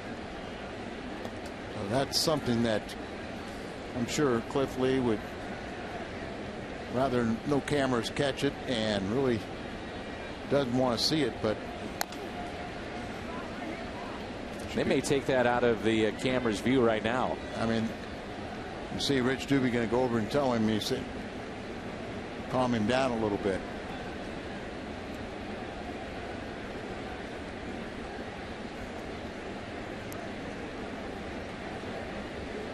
Now, we saw this past week where Edinson Volquez could not get on the same page with his catcher, and those two were having words. But it is visible for everybody to see, and Volquez at one point wouldn't even listen to his catcher. Well, and in this case, you know, all right, David Freese gets a triple on that ball. Should have been caught, no doubt about it, but there were 4 hits in that inning. 2 of them should have been caught.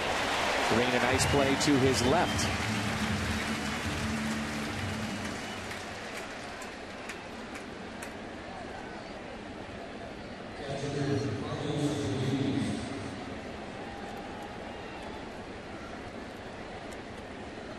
Catcher Carlos Ruiz.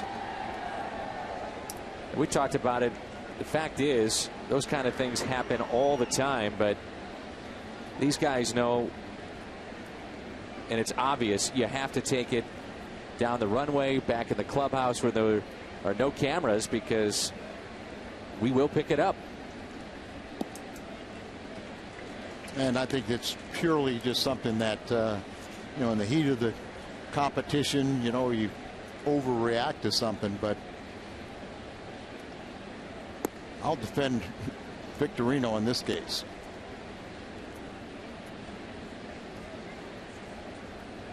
Not knowing what's said, but just taking a guess. 1-1 pitch.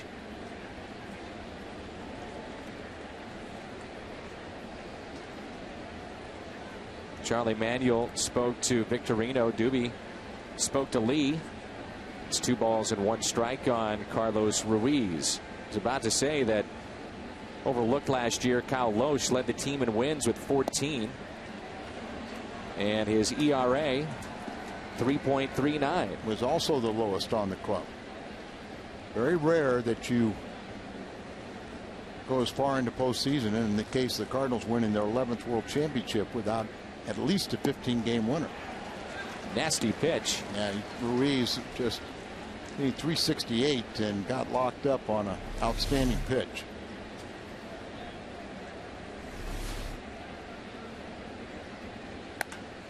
That pitch was up and hammered down the left field line, but foul. Fooled me once, but can't fool me twice. Kyle Loesch originally was selected by the Chicago Cubs all the way back in 1996. Went to Minnesota as part of the Rick Aguilera deal. Been with Cincinnati, the Phillies, and now St. Louis.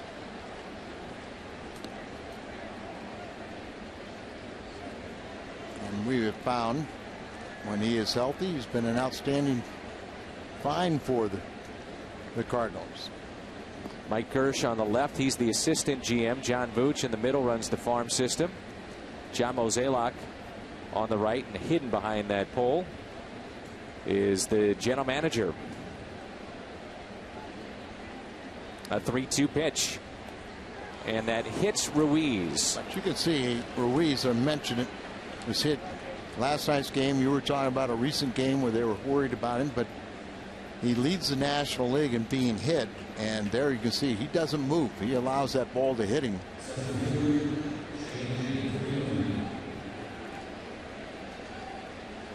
Doesn't look like he's wearing any padding. So now Shane Victorino.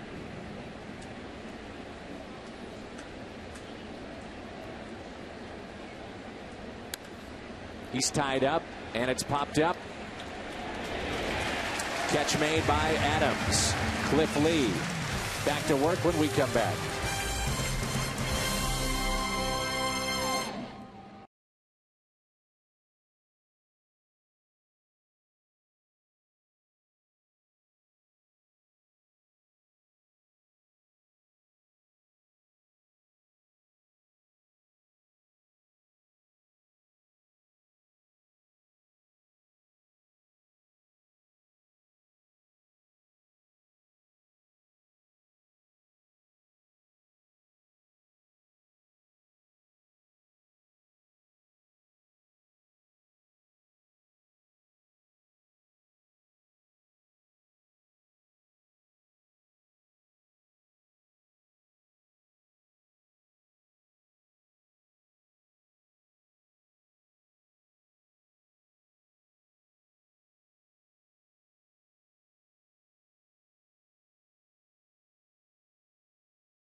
Fight and battle pretty loosely over here, and realize there's people putting everything on the line for our freedom, and those are truly people that should be getting autographs asked for, and we understand that in here. This one's for you.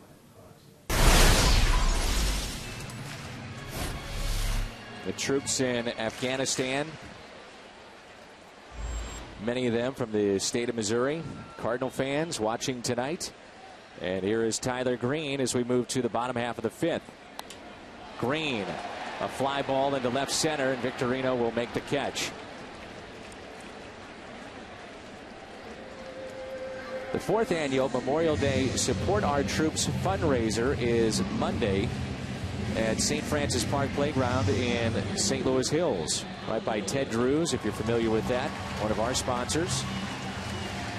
And it's the annual Memorial Day Support Our Troops fundraiser from 10 until 3. And that is going to be done with the donations and proceeds going to the USO of Missouri and St. Louis VA Medical Center. Find us on Facebook at Support Our Troops. But again, that'll be Monday from 10 until 3 at St. Francis Park Playground.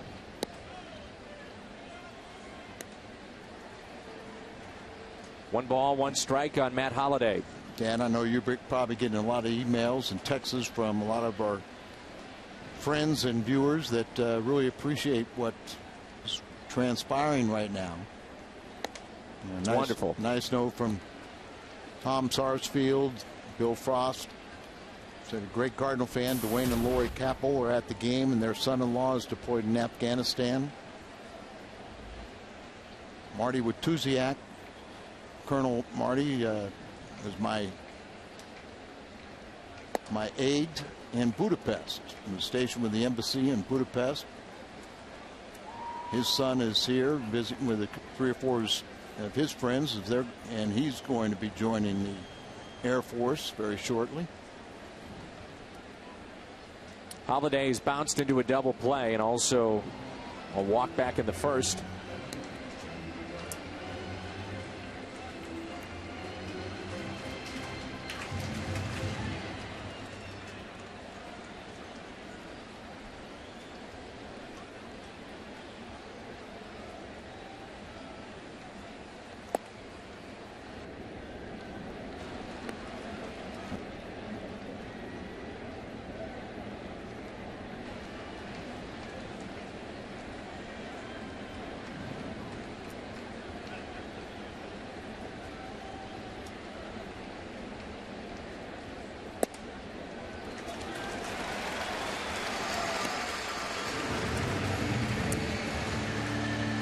Special guests right now, and let's find out where Mrs. Hillman is located here at the ballpark.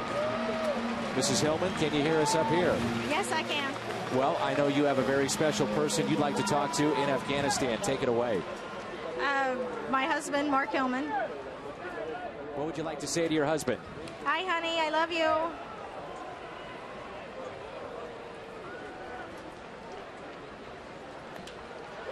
Hi, sweetie. I love you too. Are y'all having fun enjoying the game?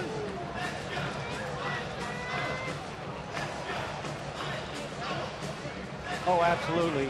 It's a really great thing to get to watch the game live and be a part of this great thing. It is awesome. Fox Midwest is doing a great job.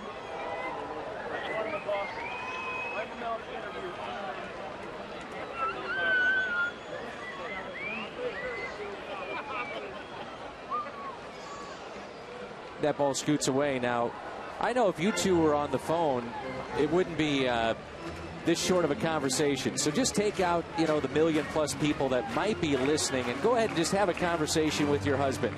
What would you like to say outside of I love you? What would you like to say to him and the rest of the troops and all the family and friends that you're around that maybe you want to get that message across to them? I think they're doing an outstanding job over there, and I hope they keep up the work and come home safe.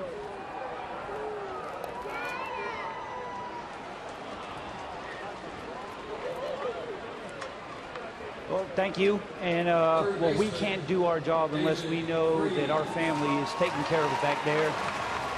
And with you guys as our support back there, we are able to focus on our job over here and get the job done.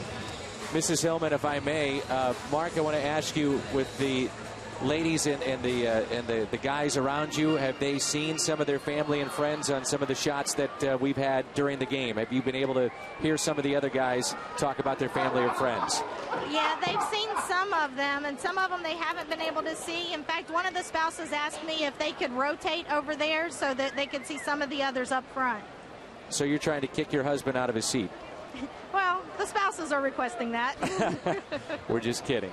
Tanya Hillman is with us, and her husband is over in Afghanistan. This is David Freese with 2 outs, and the Cardinals have a lead of 3-2. Before we go to our final out, hopefully it's not for a while, Mark, what would you like to say to your wife and also some other people up front?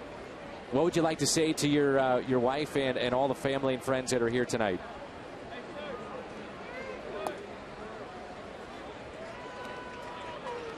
Well, first I'd like to say I love you, and that it was such a great joy to see Samantha, Jacob, Lucas all on the TV sitting there enjoying the game. And we really appreciate your support. Freese looks at a strike. And a final thought from you, Mrs. Hillman, your children and your family. What would you like to say? Just one final thought before we head to a break. I have no idea. This is so overwhelming. Seriously, you guys are amazing. I greatly appreciate everything that you've done for us tonight. God bless you. Thank you so much. Hey, there's Lucas. A ground ball hit to short, and we head to another break. 3-2, St. Louis on top.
Enhancements, and we'd like to thank all of our loyal and gracious sponsors for allowing us to bring this game to you and our troops all over the world.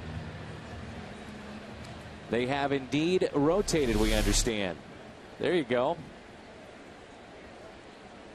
Some new faces up front.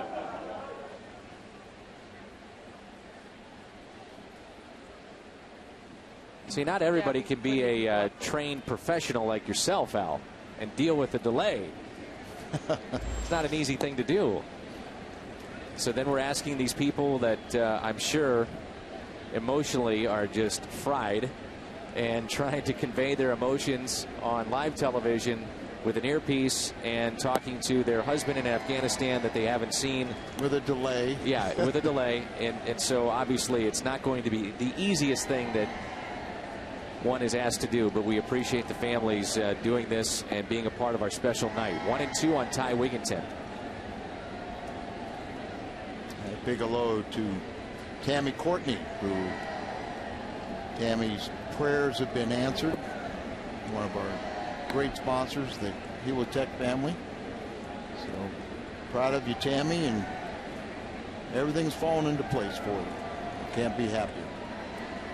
A 2-2 pitch to Ty Wigginton.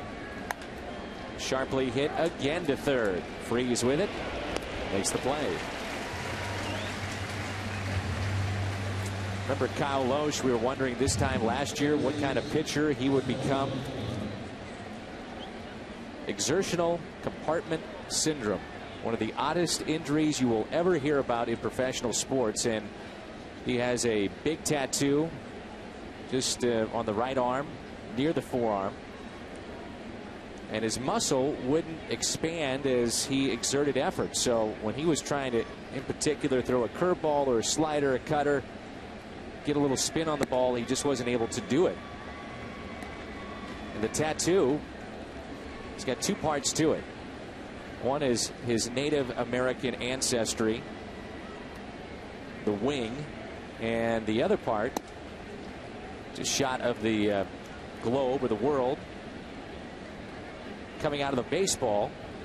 And he said the theme with that is that there's more to life than just baseball. His family, he said his wife and his children, everything really came into perspective for him, not knowing what was going to happen with the injury. It was such an odd one, and every time you take the ball, it could be your last pitch ever. You never know. So enjoy it, but also enjoy the other things going around in his life. Ground ball hit to short for Kyle. Gloves and throws. Makes the play. Play right there by Ralphie. But you know, you think about that tattoo and the significance, and even on this wonderful night when we're honoring our troops, you know, it's pretty good advice. You know, we have a tendency to think everything goes on in our life is the most important, and yet there is a lot to do, you know, with your family and your friends outside of baseball. And you know, you look at, we said, an all-volunteer army, been at war for 10 years, and just the commitment that our soldiers have made to our great country, preserving our way of life.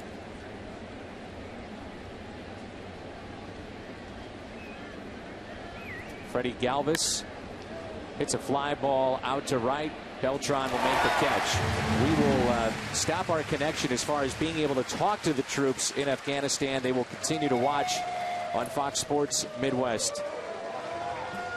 To our troops, we say thank you. This one's for you. Come home safe. God bless.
Salute to the troop continues. Al Raboski was telling the story.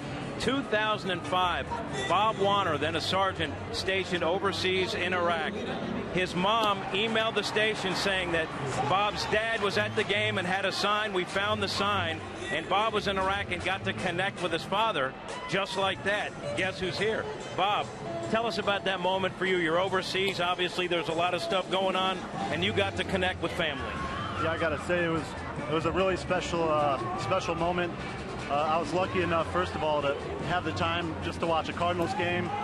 I got to speak with Joe and Al on air, and you know, it was really neat. And then next thing you know, my family pops up on screen. Such a special moment. I could never take that back. I'll never forget it. But that was probably one of the best experiences during my whole deployment.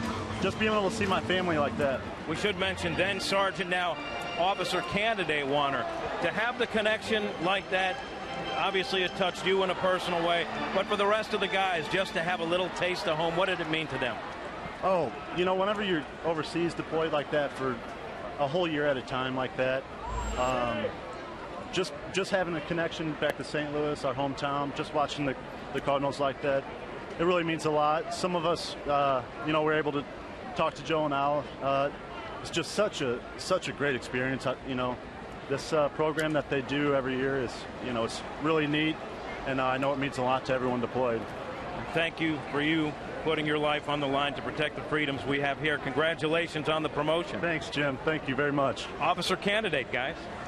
He looks the same, doesn't he? Yep, and I'll never forget that experience that he had. It was touching to me. Popped up by Yadier Molina, the shortstop. Rollins going out and makes the catch. I mean, as a shortstop or an infielder, you go back until you're called off, and he didn't hesitate, did he? You can't hesitate. And Juan Pierre, who can absolutely fly, that's a much easier play for him. But obviously, he didn't call off Jimmy Rollins, so Rollins went back on the ball and made the play look easy, and it really wasn't.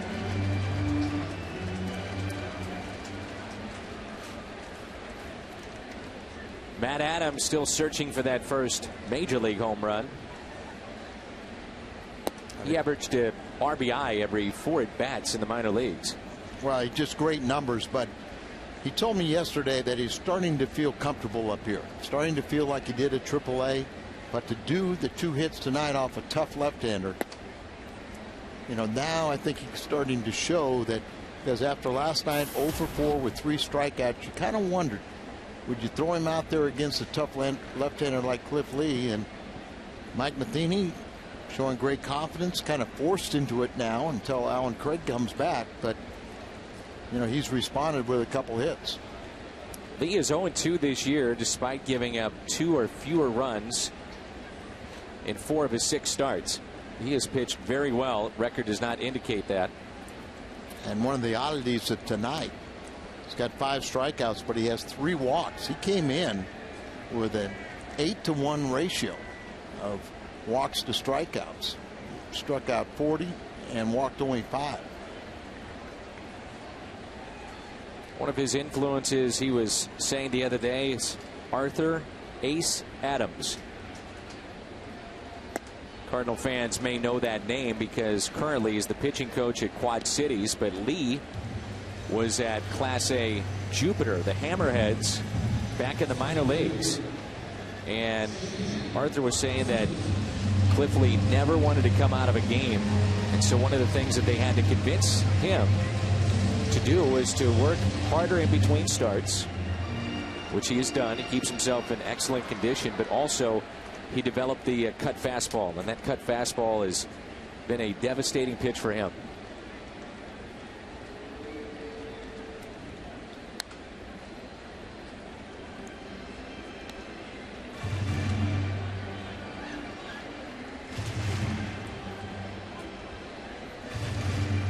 Cliff Lee, a 4th-round pick by Montreal.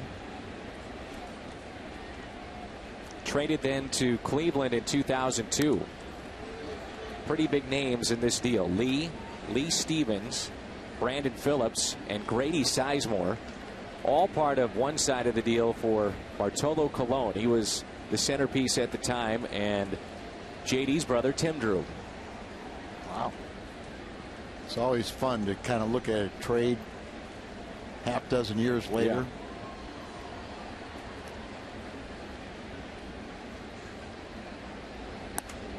Off-speed pitch hit left side, and Polanco makes the play.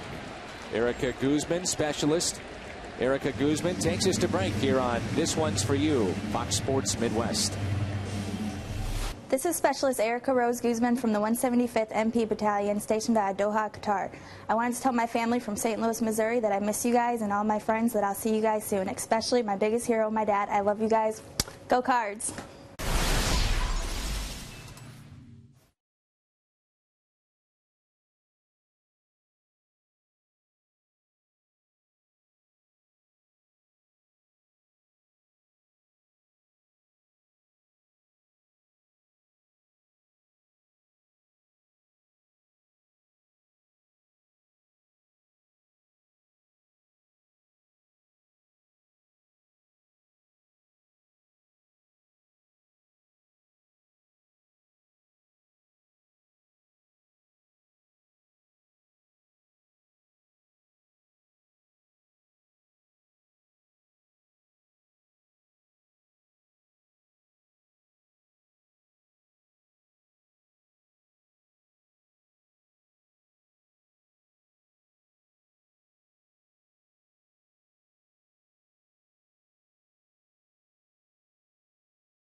St. Louis Cardinals. Whether we're here at Busch Stadium or on the road, find the tickets you want. Best seats at StubHub. Cliff Lee leads it off. Good ball game. 3-2. as we move to the 7th inning. Mentioned earlier that Charlie Manuel is in his 8th year in Philadelphia. There's a base hit on a pitch that was up. Some wondered if he'd make it through the first year. And now is the all-time winningest manager in Phillies history. That could be a really rough media town, and it took them a while to understand Charlie's sense of humor, but he's just a super baseball man. Paid a lot of dues, did a nice job managing Cleveland, and even better with the Phillies. I think they all now appreciate what he's brought to the table. And maybe it's his personality that was perfect for Philly. They didn't realize it at the time. Nope. I think his West Virginia humor and everything, just his personality, eventually won him over. I love it. You look in the media guide and it says hobbies, talking baseball. And he can talk. Remember, he was one of the first guys that made it here in the major leagues and then went over to Japan. As a matter of fact, he was set to break a record 1 month as far as home runs are concerned over in Japan. There's a hot shot into right. Catch made by Beltran. They'll throw back to first, and Lee is there. Now, they broke his jaw. It was a pitch that later we find out was intentional on Charlie Manuel. Broke his jaw, so he couldn't set the record. But you talk about a tough guy. He had a lot of injuries as a player. He survived a heart attack, kidney cancer, broken jaws, and probably some irate talk show hosts in Philly. So he's done it all.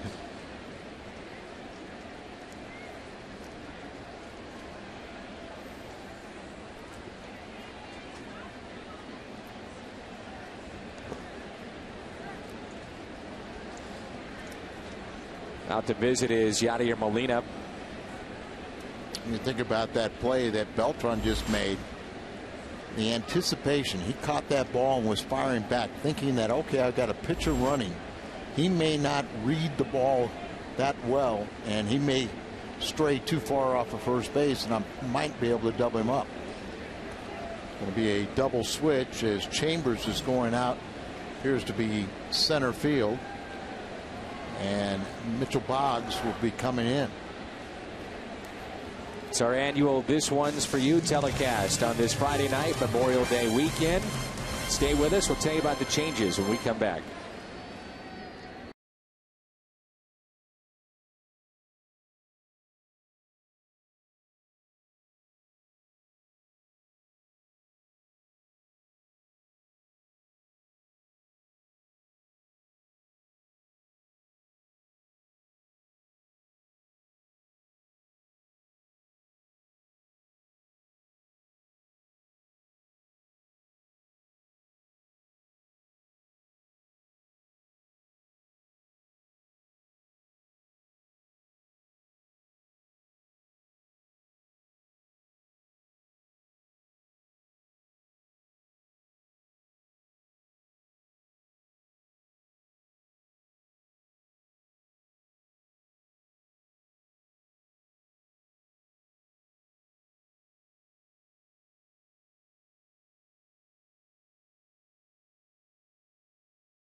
Some amazing scenes we've seen here tonight, captured by our crew, Fox Sports Midwest. They've done just a wonderful job in getting this set up to be able to visit with the troops and the families here at the ballpark.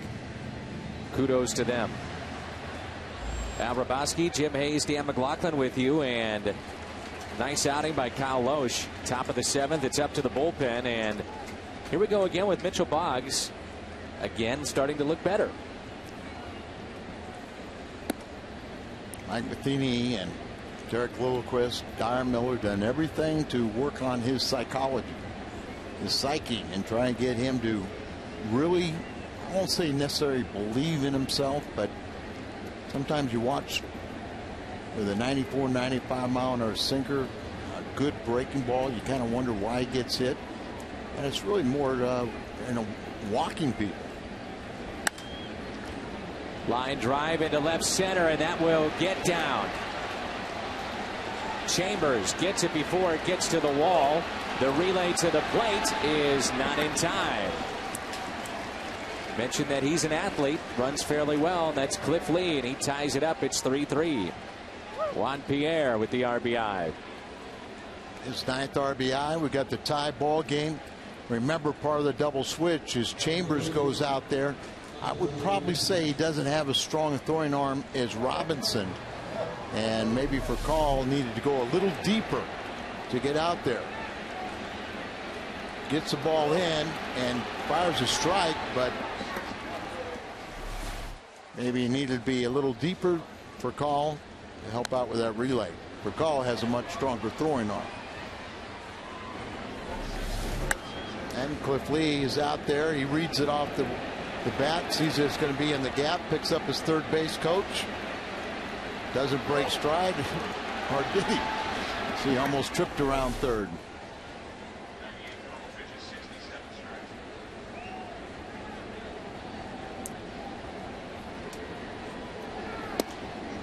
A strike at the knees to Hunter Pence.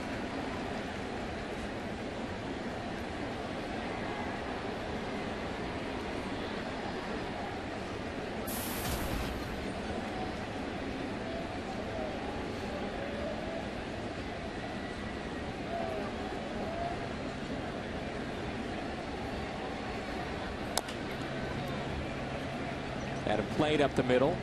Green makes the play. Pierre to third. One thing we always have talked about concerning Hunter Pence, he may not be the smoothest looking player, but man, does he hustle. He hustles, and you can never question his effort. Once again, you say it 1,000 times, but it's so true. You never embarrass yourself when you hustle. All you have to do is run hard 4 or 5 times a day, and as good at athletes as they are, that should become very easy. The switch hitting Victorino is on deck, and now it's Ruiz. Looks at a ball a little bit low. 2 outs and a runner at third. 3-3 game here in the top of the 7th.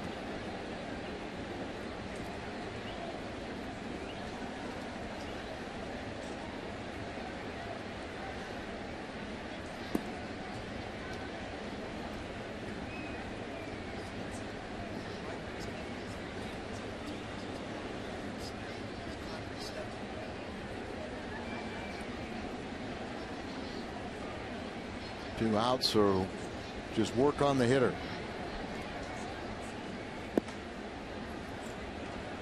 '96.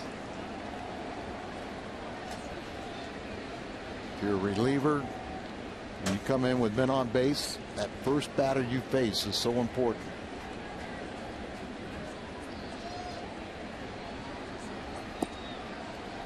At the knees.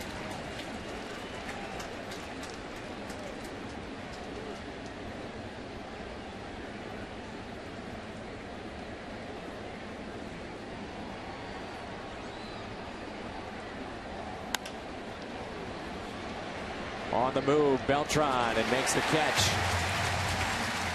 The Phillies tied up 3-3 as we stretch here at Busch Stadium.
5 MP Battalion from Poplar Bluff, and we saw you a couple of years ago. Tell us what this night means for the troops. And by the way, great to see you back healthy and safe.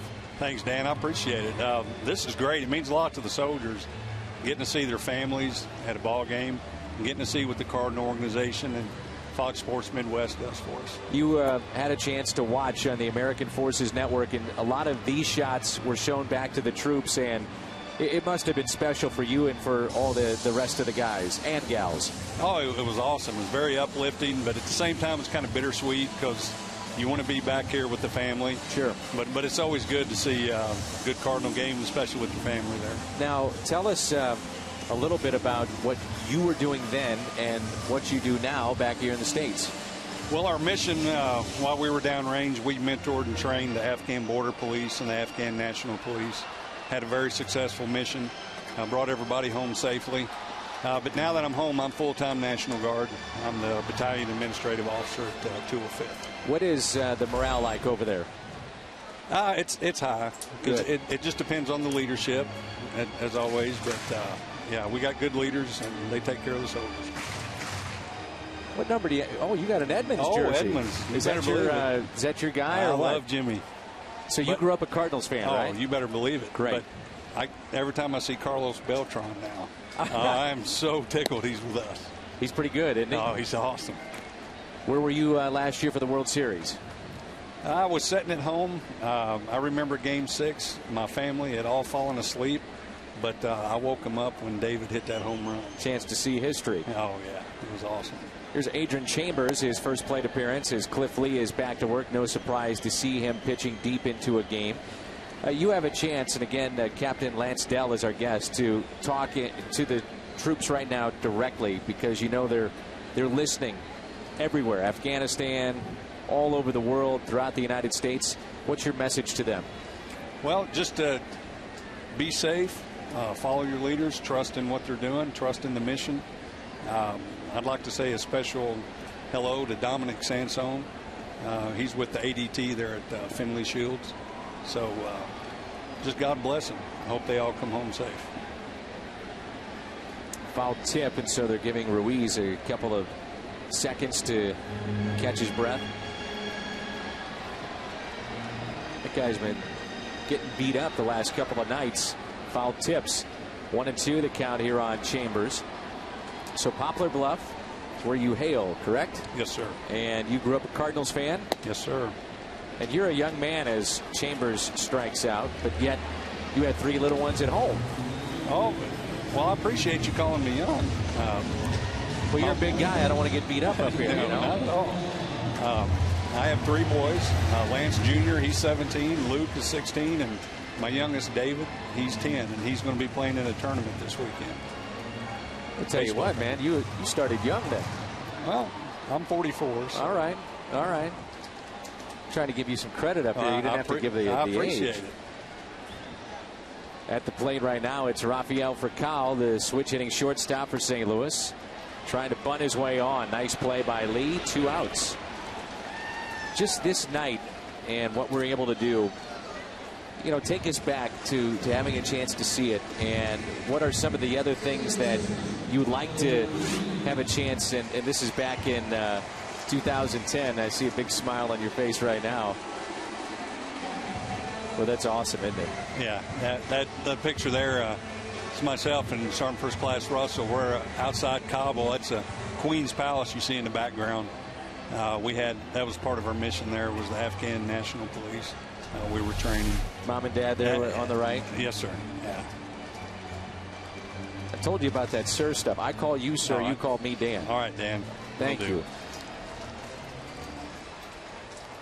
What are some of the other things that are pick-me-ups? I mean, baseball is as American as it gets, but what else do you get a little taste of over there to brighten your day, so to speak? Well, it's just who you're surrounded with, your friends. It's always good to know who's on your left and your right, and you're looking out for each other, because at the end of the day, that's what it's all about, is looking out for your friend on your left and your right, and making sure that they've got you covered. And I guess getting up at 4 in the morning, no big deal for you guys to watch a ball game? No, not at all. No, that was good. Major Benson, Chief Greenwalt, and I all watched the game together. and we had a good time. Did you get loud? A little bit, but that was okay. We were safe. I saw some of the troops before we came on the air. It looked like they were eating hot dogs. It looked like some chili maybe over there. I'm thinking, my goodness. Oh, yeah, they feed us well. You know, I mean, they're getting baseball flavor over there. You know, you got to get a little taste of it, literally. You better believe it, and plenty of rippets. Here's a 1-1 pitch to Green, and it's fouled back. What was it like? And I mean, this is a very tough question, but being away from your family for that long, what is that like in the morale of men and women over there, like for you being away from your wife and your 3 children? Well, this wasn't our first deployment. I've been deployed 4 times, so you really never get used to it, but you learn how to deal with things and how to set your mind right before you go. When you've got a good wife and a good family back home, then you don't have to worry as much about them. You can focus on your mission. But there's just little things. Every soldier's different in how they handle it. But we do our year tour, and then we come back home.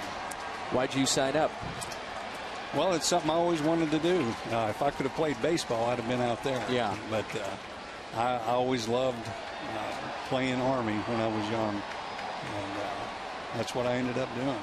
And I feel blessed to work for the Missouri National Guard. It's a good organization. They take good care of the soldiers. I wouldn't want to work for anybody else. And your children, would you advise them to go down this road, or what's ahead for them? Well, if they want to go that way, I'll definitely encourage them. Anything that they want to do, I'm going to support them, whether it's sports, academics, or the military. 3-2 pitch here from Lee to Green. Lost his bat. Now, on the flip side of this, what about your mom and dad watching their child do this? How gut-wrenching has it been for them? It was tough, but they're strong. They have their faith, and they know that I served in the best Army in the world. We're very well trained. We're very well taken care of. So they know that we've been given every opportunity to do what we need to do and come home safely. 3-2, the count on Tyler Green.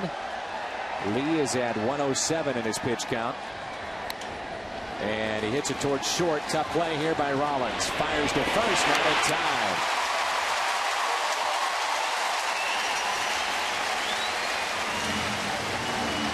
Captain Lance Dell is our guest. And one final thing. You can go ahead and repeat it if you want, but what would you say to the troops again right now? Go ahead and give them your best message. Hey, God bless you. Do your mission. Come home safely. Leaders, look out for your soldiers. Soldiers, look out for your leaders. Do what you were trained to do and come home back to your families. It's great to see you. Thank you for coming by thank you so much. Appreciate it. You bet. Captain Lance Dell with us here on Fox Sports Midwest. It's This One's for You, a 3-3 game. Charlie Manuel talking it over. He still hasn't made the move to go to his bullpen just yet. 108 is the pitch count for Lee, and we talked about it before. The fact is, Cliff Lee goes deep into games, and he stays in games. Just read his lips right there. I don't want to come out of the game. I'm sure Tom Mee, our director right now, will give you the shots of some of the fans as those two visit.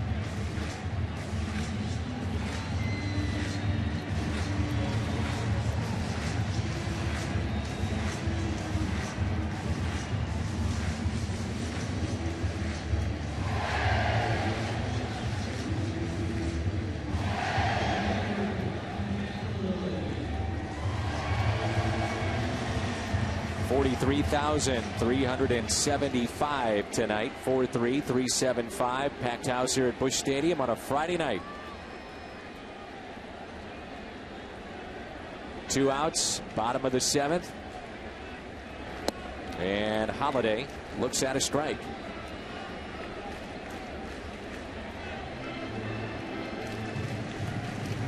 Sometimes you think with Green at first, Al, that hitter take a pitch to allow him to possibly steal. He's not running again, and it's fouled back, and now Holiday is in the hole, 0-2.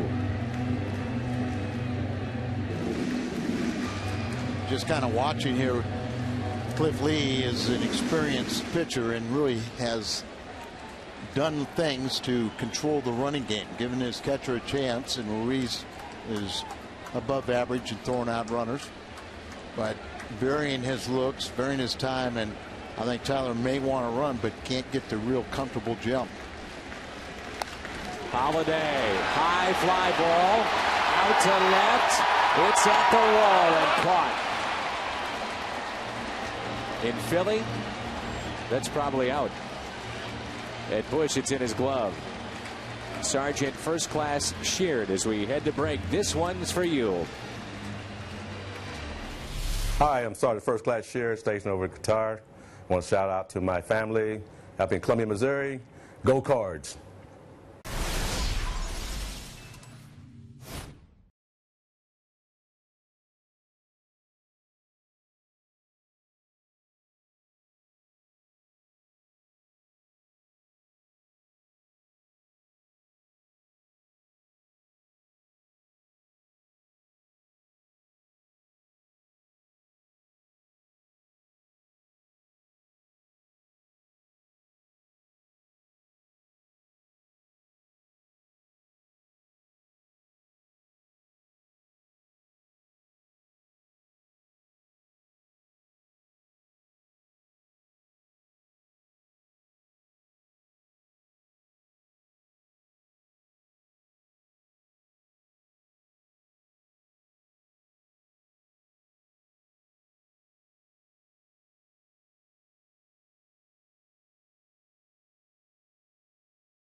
Without commercial enhancements, and we'd like to thank all of our loyal and gracious sponsors for allowing us to bring this game to you and our troops all over the world.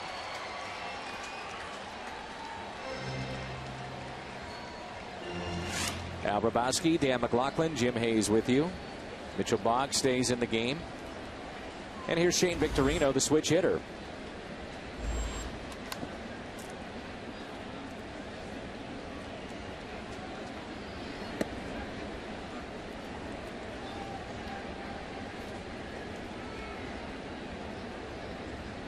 Reno 0 for 3.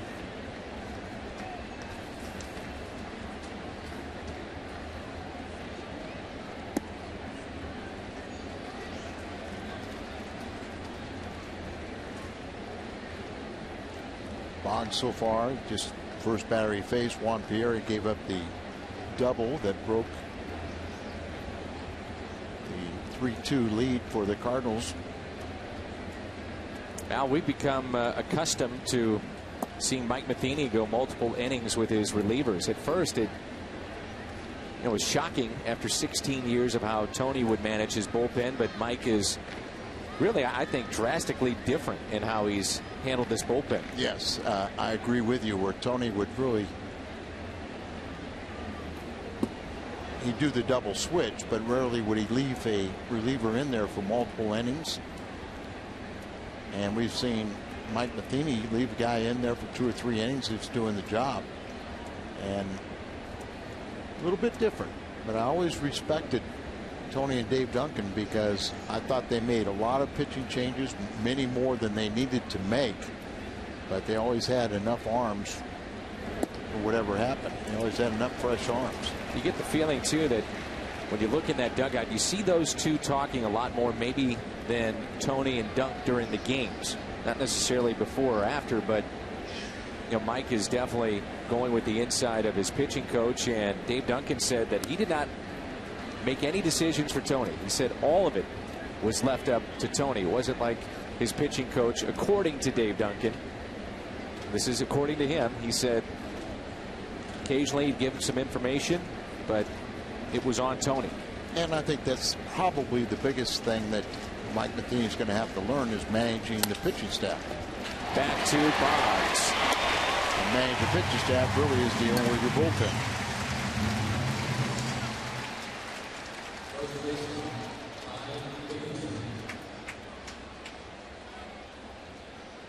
Well, Derek Lilliquist, who is been around the Cardinal organization, the rehab coordinator, last year was in the bullpen.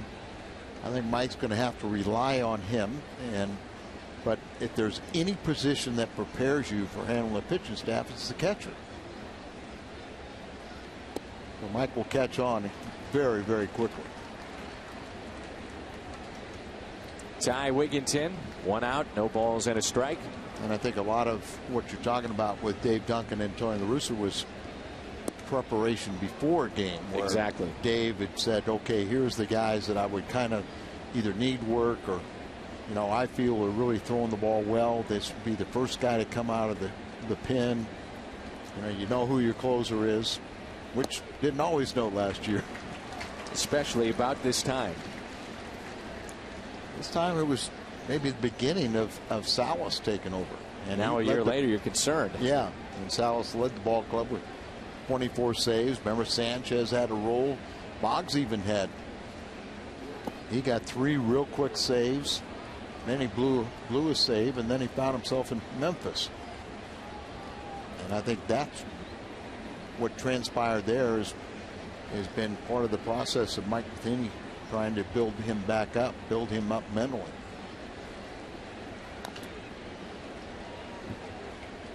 Two and two. National game of the week tomorrow night. Sunday we'll have it for you on Fox Sports Midwest, and then we're off to Atlanta. Long road trip coming up. Atlanta, New York, and Houston. 10 games plus an off day.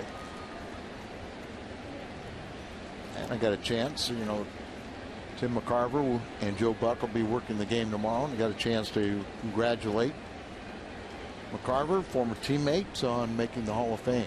Broadcasters win. That's tapped foul.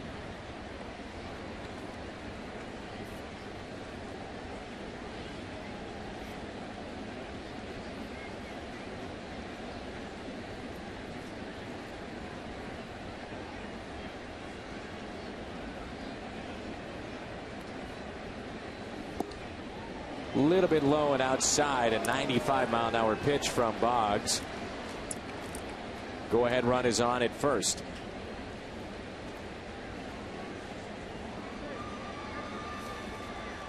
Polanco, one of our favorites, started in the Cardinal organization, traded to Philadelphia, part of the Scott Rowland deal and his second stint. But Polanco became just the second player in Major League history and the first infielder to win a Gold Glove at 2 different positions. Remember, Darren Erstad did it at first base in the outfield. Polanco's done it at second and third.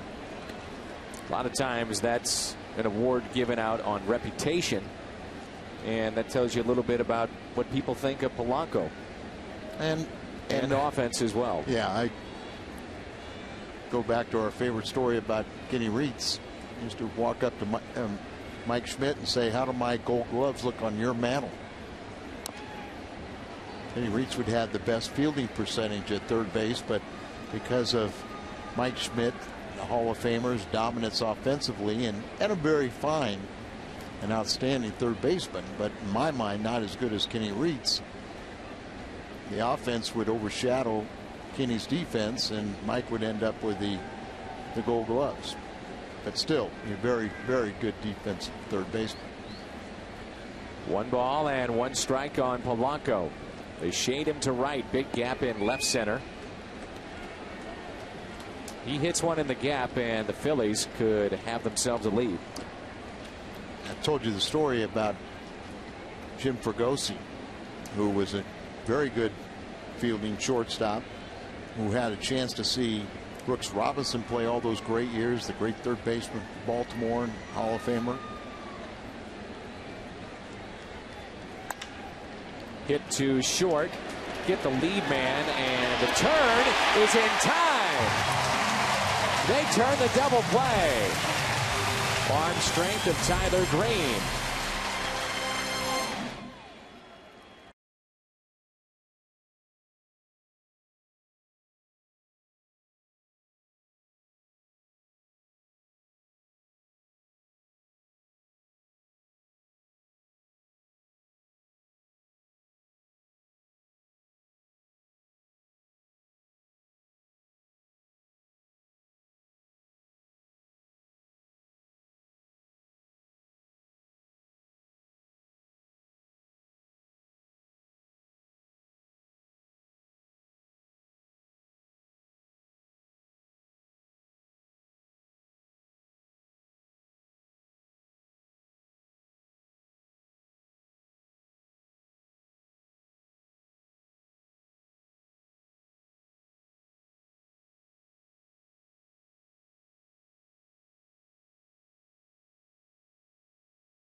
National Guard ADT 6 here at Finley Shields, Afghanistan. I want to give a shout out to my beautiful wife Lisa, my 3 wonderful children, Courtney, Emily, and Alex, all from Jackson, Missouri and Cape Girardeau area. And I also would like to shout out to my co-workers at the Attorney General's office in Cape, as well as the Bank of Missouri where my wife Lisa works. Thank you all for all of your support. Go Cardinals. You come to the ballpark, you watch a game. Who's going to win? Ooh, Dad just won. Rock just won. Break scissors. Rock, paper, scissors. Now take a nap. Here's Carlos Beltran, and Contreras takes over. Contreras, he's got that nasty splitter. You see the splitter grip that he starts with. Also is a guy that used to be able to throw mid to high 90s, and they tell us he's still throwing pretty hard. Yeah, he's coming off of elbow surgery, and began the season on the disabled list. Had the surgery last September. It wasn't Tommy John, but whether it was bone chips or something, and still trying to get the feel for pitching, but of late he's pitching much better.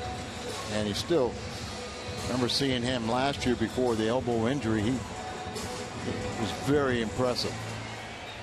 Here's David Freese. I was telling you about Fregosi. When he managed Philadelphia, everybody told him how great Mike Schmidt was. And Fregosi couldn't, I can't believe he was better than Brooks Robinson. So I happened to be with Fregosi when at a function with the alumni, and Jim Palmer and Boog Powell were there, 2 Brooks Robinson teammates. And he asked them, well, who's better, Brooks Robinson or Mike Schmidt? And Boog Powell said, oh, it's obvious, Brooks Robinson. He had a horrible body. The ball would hit him in the chest and fall right to his feet. Mike Schmidt was rock hard. His body was just, finely tuned and lifted a lot of weights. The ball would hit him and carry him 25 feet away. So it was obviously the bad body of Brooks Robinson was the better fielder. Even I may win that argument against that. You go back and you look at some of the highlights of Brooks Robinson and the plays that he made down the third base line or in foul territory. Amazing. Absolute. And had that ability after diving, fielding the ball, blindly getting up and throwing a strike to first base. Yeah. And what a great individual. Came to your golf tournament a couple of times and was extremely nice to fans. I mean, when they tell you that you're the best ever at something at this level, I mean, that's a pretty amazing statement, and many believe, I'd say most believe, he's the best defensive third baseman of all time. He has the most gold gloves, that's for sure. 2-2 on David Freese. And he strikes out, 2 away.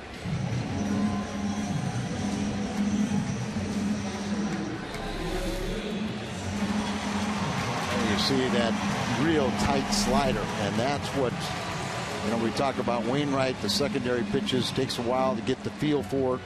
Much more difficult surgery at Tommy John, but even so, having an elbow surgery like Contreras is going to be trying to get the feel for your secondary pitches, and of late Contreras is starting to really show you he can dial it up. Mentioned in the last 7 games for this Phillies bullpen, 1.86 ERA. And Al, you were here last night with Rick, and you had a chance to see the new closer, Papelbon. What did you think? Well, I remember earlier in the season they couldn't get to him. He's 12 or 13 for 13 now in save opportunities.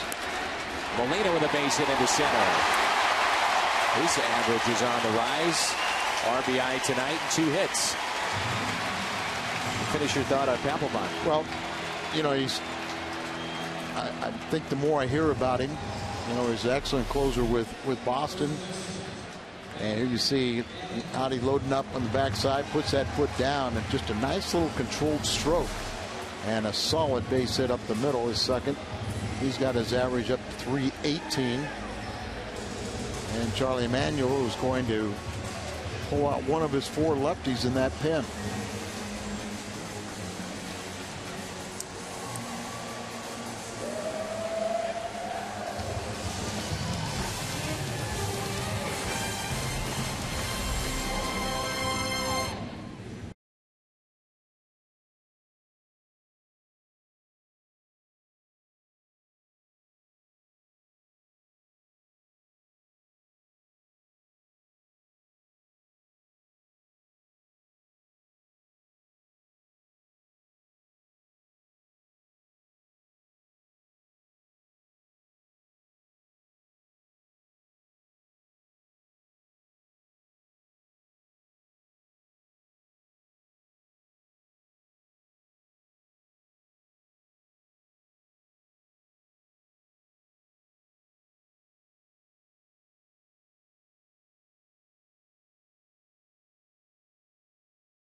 Saying that the protection of our country and having kids and a family, and I'm obviously very appreciative of what they do and putting their lives on the line every day, and I can't imagine the courage that they have to do that.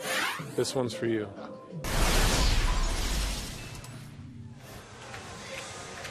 Matt Holliday and the Cardinals, and it's our annual This One's For You telecast on Fox Sports Midwest.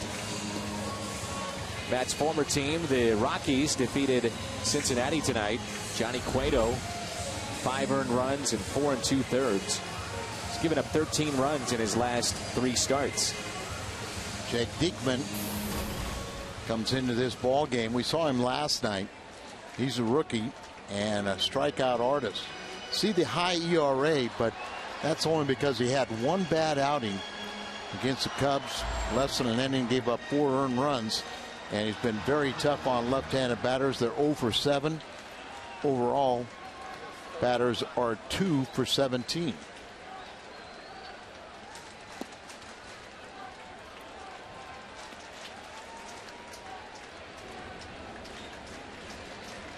At 10 strikeouts in 5 innings with the Phillies.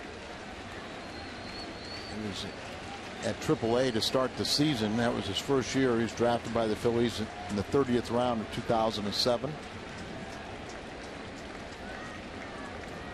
1-0 pitch to Adams. He hits a rocket into right center. Molina to second. On his way to third. They're going to wave him in. Here he comes. Relay to the plate. He is. Oh, what a collision at the plate. And Ruiz holds on. He's out.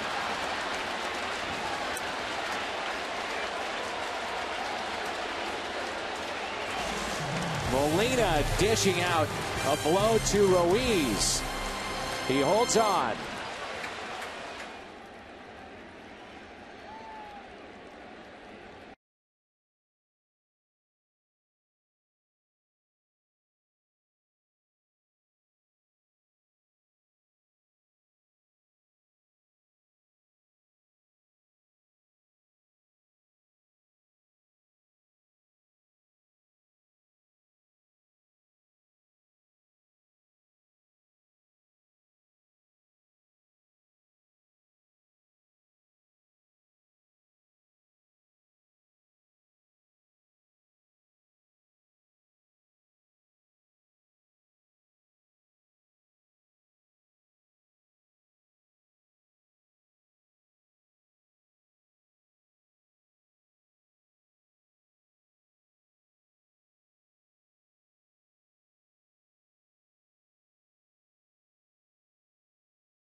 A relay to perfection here, started by Victorino. And then it's to the young second baseman who's really been outstanding. And he gets a one hop to Ruiz, and he had just enough time. You know, Yachty doesn't have top speed. He'll run as hard as he can, and usually when he gets a little head of steam, he can do a lot. Started looking at where the ball was right there. Had just enough time. Look at Holiday. Come on, come on. Whip him. I think it's the Kentucky Derby right now. Or is it the Preakness? And a heck of a collision, but Ruiz had enough time to prepare for it. And you can see now that it was worth sending them, but Ruiz fielded his position perfectly. When you talk about a catcher, now watch how he'll fall backwards. Now he got hit pretty good, but he had that technique of falling backwards to take a little of the blow away. And just a bang bang hustle play, hard nosed play right there. Either way, Chambers taking charge.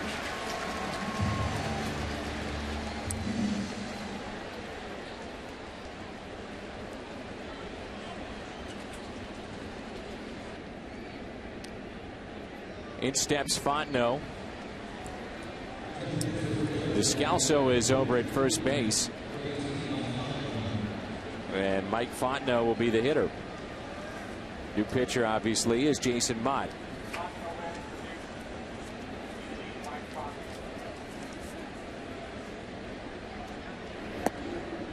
Ruiz has been beat up the last 2 or 3 nights. Mentioned the foul tip that they thought may have been a broken bone, but he gets to stay in the lineup because it wasn't. He's had 2 or 3 of those today. Those foul tips, and Fontenot hits it sharply to short, backhanded by Furcal. Oh, that's a nice play. Definitely a nice play right there. Hit hard. Ralphie backhands it, and then he still has that strong throwing arm and threw him out by plenty.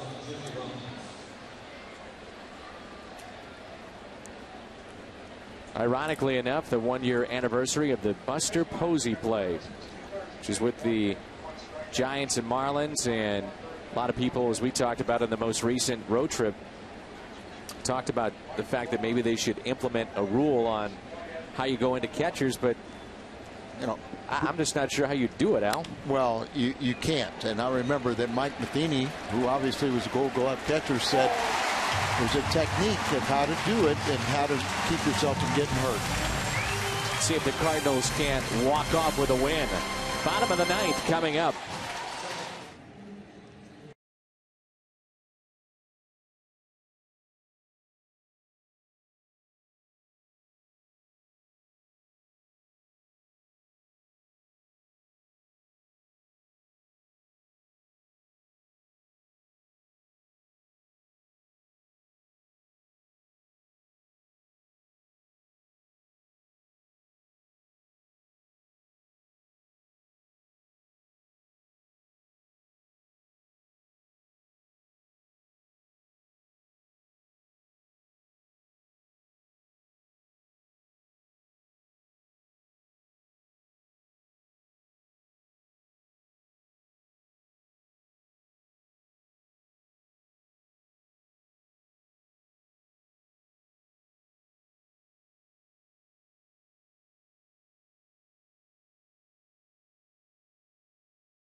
Committed a couple of errors, led to some runs, but you've had some misplays on balls that should have been caught that were not ruled errors because they never got to them. Lost, though, the high sky, so tit for tat, right? Valdez got the win last night. I'm going to test your memory. Do you remember when Valdez pitched for the Cardinals? Last season. You see, you can remember that. He was here for under a month, and we had, at that time, I believe, with St. Louis, 3 different lefties in the bullpen. And really just, when you remember that, I thought it was a couple years ago. But it really wasn't here that long, and I remember you looked like he had a sore arm. I remember, yes. I was just about to say you talking about a sore arm or he throws it like an infielder. Yep. Right? He looked like an infielder pitching in a blowout. But he's done a nice job with the Phillies, and as I said, he got the win. That was his first win in a couple years. He's held left-handed batters in check. I'll put it to you this way. I don't really remember all that well the Valdez era in St. Louis.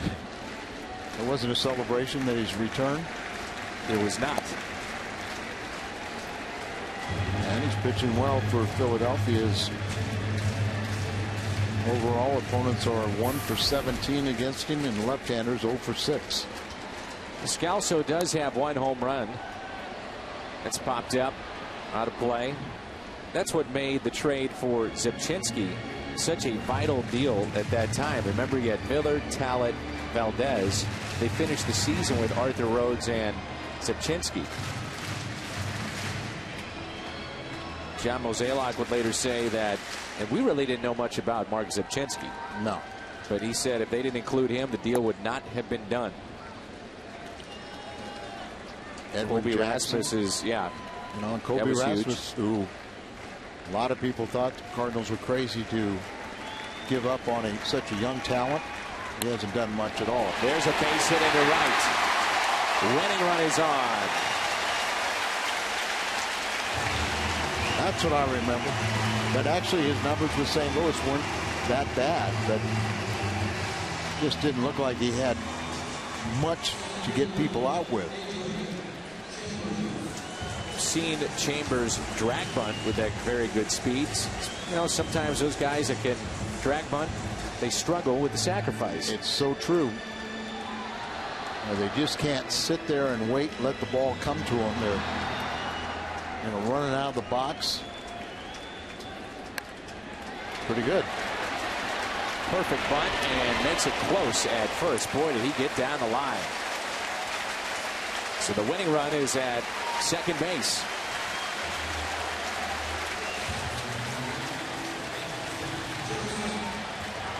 So nice going, just fundamental baseball. No one warming up for the Phillies, so he does get that bunt down, pulls it down the line. One of the reasons here, you know, a lot of times a left-hander will kind of momentum fall to the third base side, and Wigginton came in. He gave a look to see if he could get Descalzo at second and almost cost him at first. Jack Qualls, who we saw in yesterday's game, you know, no one warming up for the Phillies. Kind of surprising with the right-handers. On their feet here at Busch Stadium.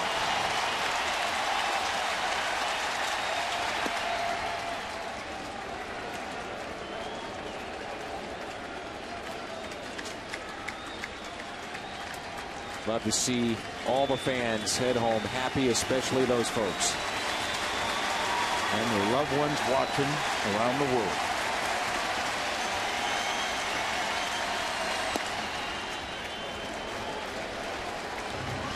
For Kyle tonight, the ground out home run that just snuck over the wall and left.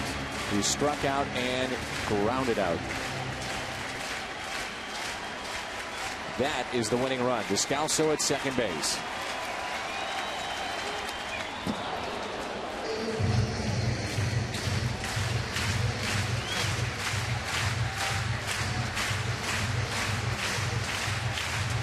It might be nobody else that you'd want at the plate right now than Rafael Furcal, line drive hitter, piling up the hits this year. Usual suspects would be in that conversation with Beltran and a healthy Craig and Berkman, but this guy's been very good. Just said he got an RBI tonight on that home run, 22 in the year. That's most in the major leagues by a leadoff batter.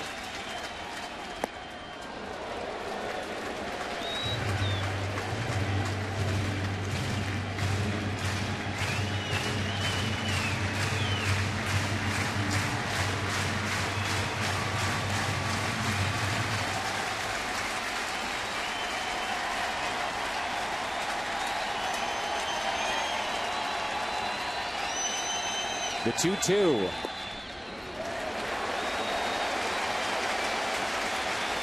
Now, Al, if you're Valdez, is there anything that you even put close to the zone? You've got first base open. His run wouldn't even matter. Would you rather deal with Tyler Green? A lot of times you think when you run it 3-2, you know, it's sometimes better to work a straight count because that run represented by Furcal doesn't mean anything. Exactly. The winning run is out at second base, and usually when you see the amount of pitches that Furcal has, going to be 6 pitches already. You know, he's pretty much got your time. You've seen what your breaking ball. He's seen everything like that. And a lot of times you always run a 3-2 pitch, you're going to see an off-speed pitch. It's easier to command your fastball.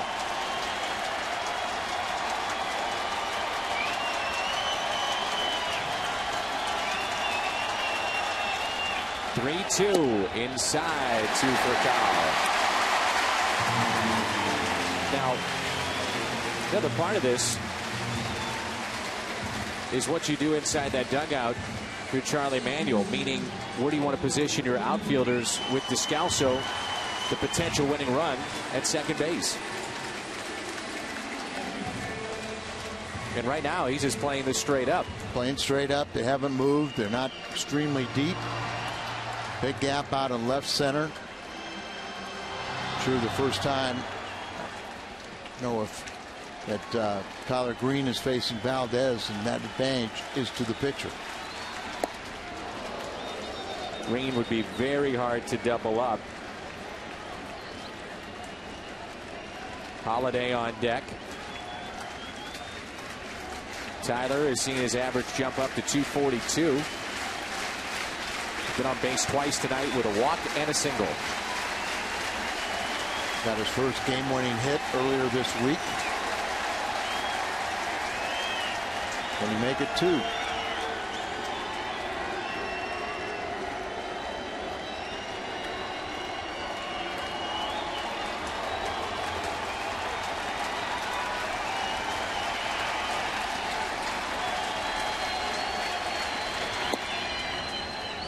Oh, 2. Tough to take that pitch there.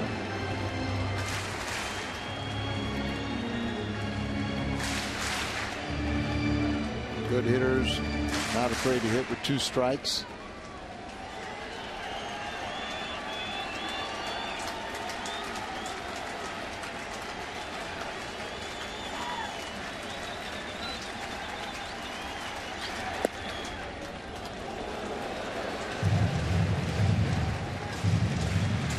Just 88 miles an hour.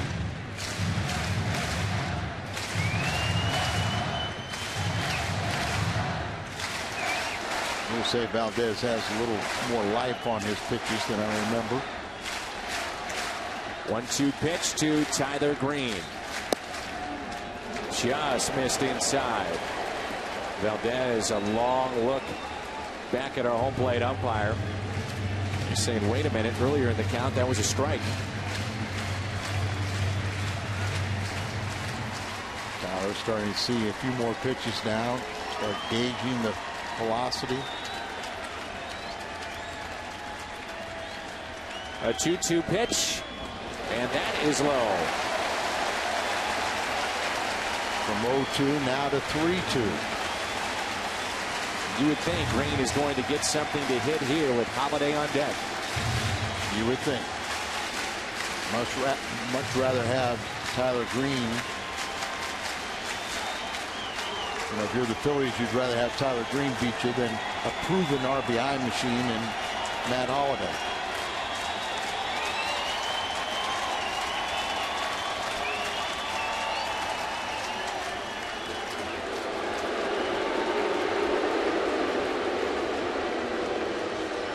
I think the crowd wants to go home.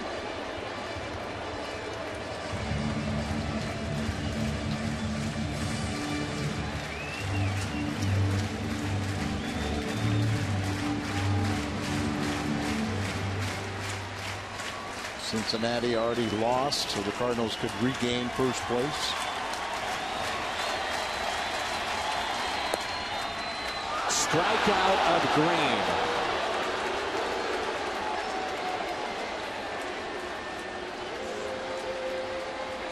Inside, inside, inside. They just kept on pounding him in, and this one catches the corner.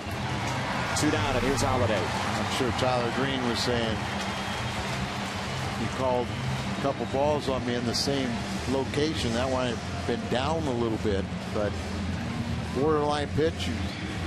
You'd like to see Tyler be aggressive in that situation. That'll take a 2-out hit by Holiday. Nobody up and throwing for the Phillies in their bullpen, so even if they wanted to pitch around Holiday, turn around Beltran, doesn't matter. And from either side, Beltran has been effective this year.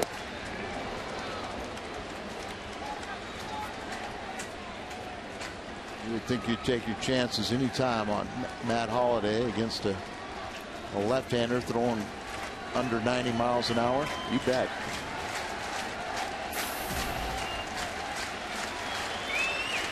Only a 204 hitter, though, this year with runners in scoring position. Does have 32 RBIs, though.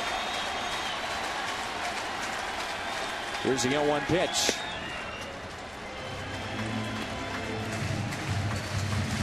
I'm with you, Al. I think this lefty is throwing.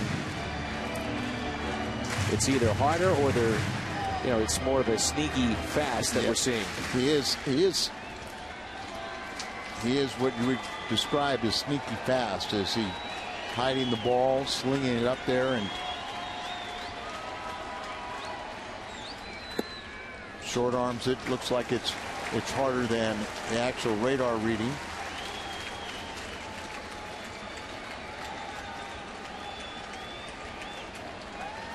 Two 1.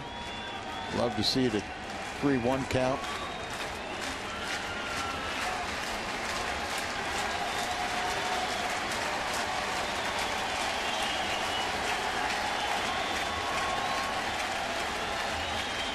Two 2-1 pitch.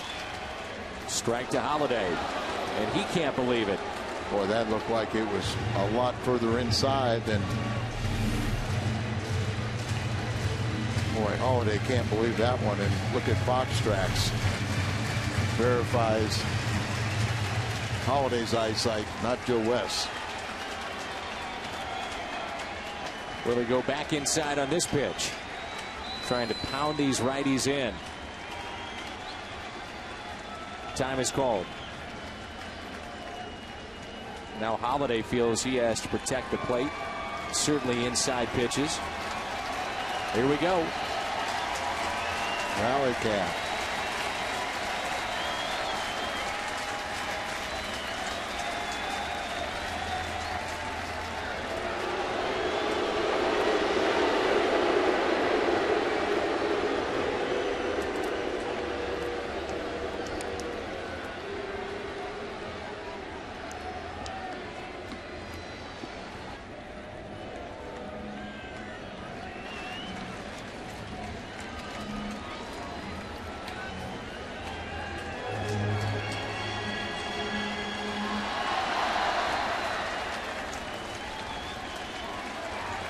Go home on this 2-2 pitch. On its way. Holiday strikes out. We've got extra innings coming up.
In Finley Shields, Afghanistan.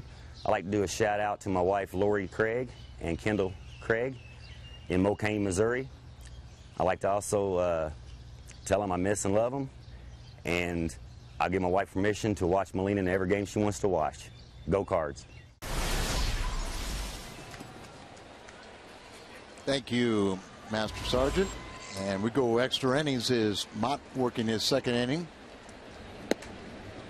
David Freese playing way in on the grass, respecting the, trying to take the bunt away from Juan Pierre.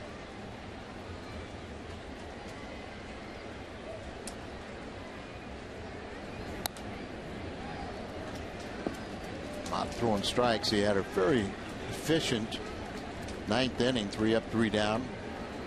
A nice play by Percal, but you see Juan 1 for 4. It reached base 2 extra times on errors. The Cardinals have committed the only 2 errors in this game.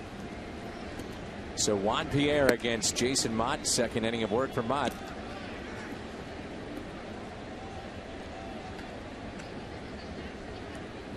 Only threw 6 pitches in the ninth.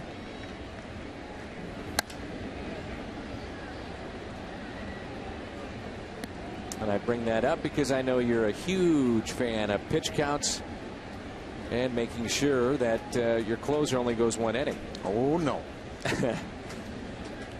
And I had an interesting conversation with Tom Henke, who was at the ballpark today, and he was kind of getting on me a little bit for not giving my true feelings.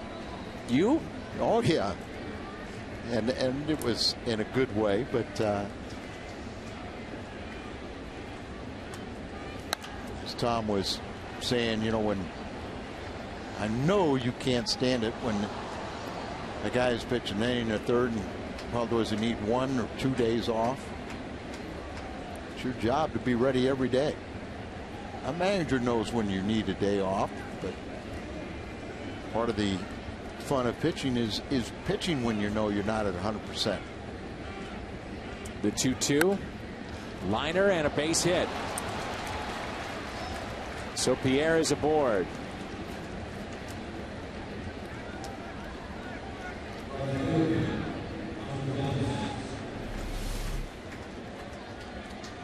Fastball up, and that's where you want to pitch Juan Pierre, because he doesn't have much power, so you're hoping he hit the ball in the air. But good piece of hitting as he hits a line drive.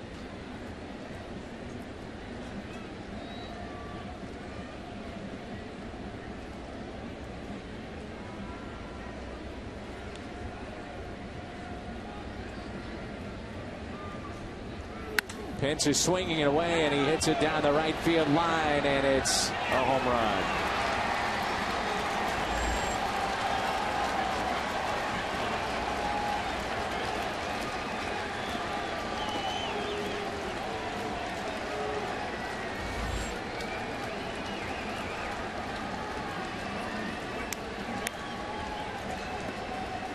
Today's closers are so used to only throwing 1 inning, and sometimes going back out that second inning, you don't have quite the same stuff. Hunter Pence been held pretty much in check. He was 0 for 5 last night, 0 for 4 until hitting the 2-run home run.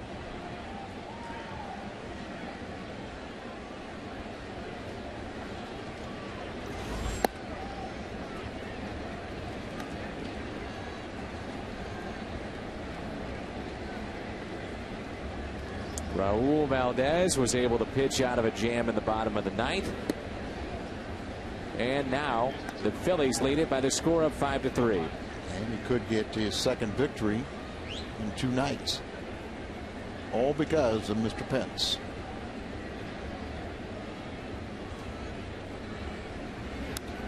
Go back to the Holiday at bat. Fox tracks clearly show that the pitch was way inside, and calls out a strikeout, and all of a sudden it changes the whole look of that at bat. It really does. And I mean, people say it's 1 pitch, but it really psychologically changes the dynamics of a game, especially when you have the potential winning run out in scoring position.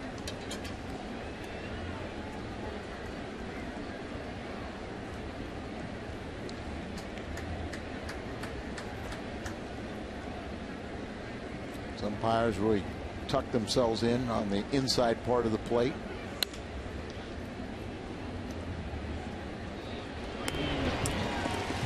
Sometimes it seems like the pitch that they should be able to see the best is they don't see it as well, or inconsistent, and then they have to kind of guess on the outside part of the plate because they're hiding behind the catcher inside.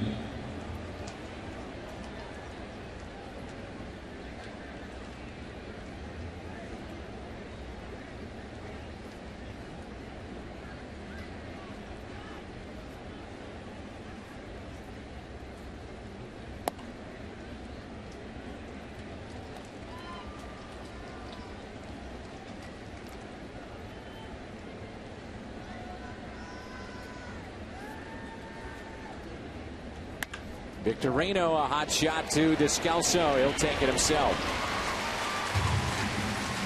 Daniel was telling us the other day that playing first base for him is at foreign territory. Did that quite often, in the minor leagues. Didn't he also say that, the one year he played more at first than he did the other infield positions? And looked like it right there with that hot stab. Ty Wigington with 2 down. Cardinals looking ahead with Beltran, Freeze, and Molina. Had to come back multiple times last night. We'll have to do so again in the bottom of the 10th. That's one thing we've seen, that Mike can be very proud that they play really a hard 9. Something that Tony La Russa always preached, and they still do it. They're not going to give up. May not be able to finish the deal and tie this game or win it, but you aren't going to question their attempt. And Papelbon will try and pick up his 14th save.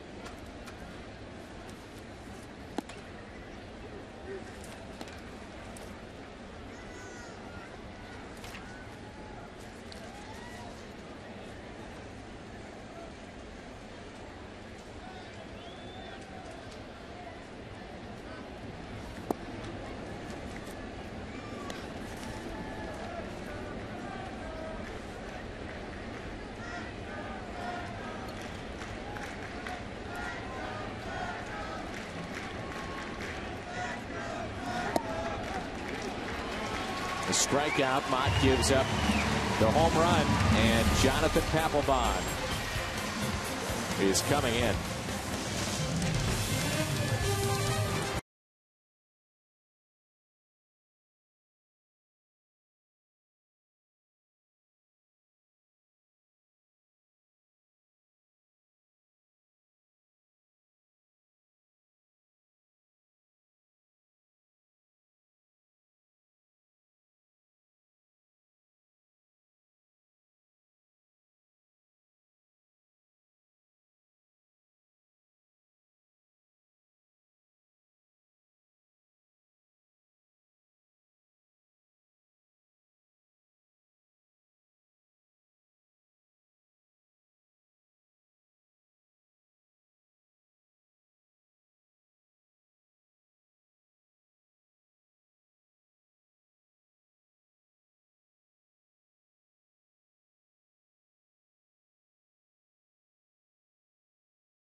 For the Phillies this season. All-Stars spent 7 years in Boston, 219 saves. But really no love lost between he and the organization and their fan base. Mayberry takes over in the outfield.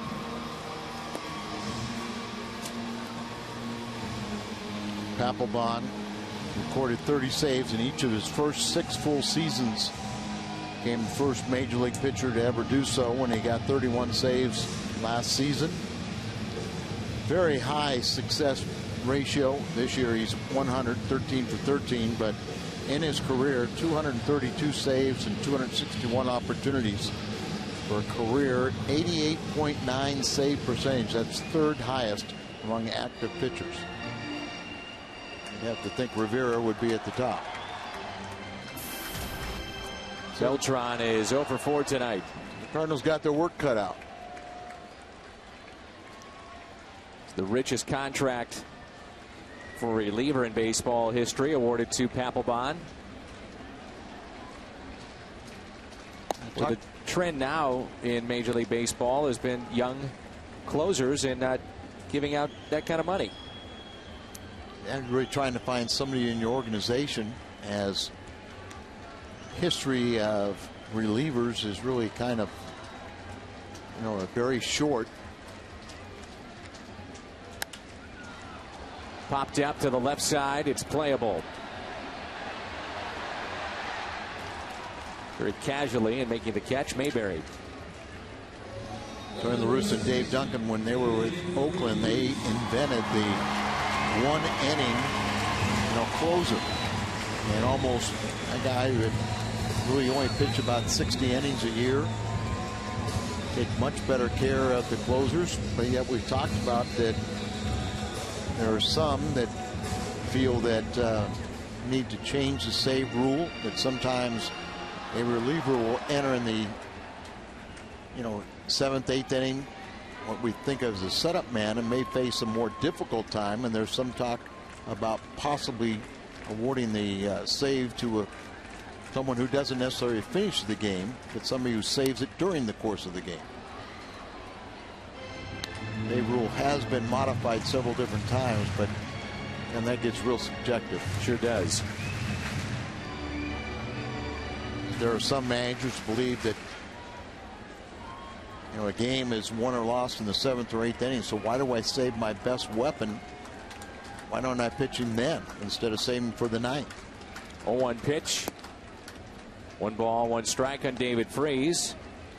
Papelbon will be remembered for closing out the 2007 World Series for the Red Sox, but also blowing a postseason opportunity. Final game of last year for the Red Sox.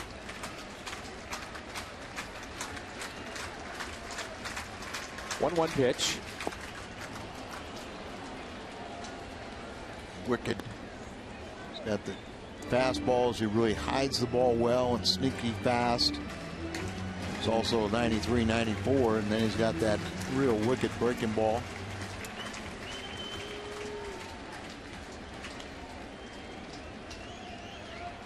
Calls himself in the third person, Cinco Ocho.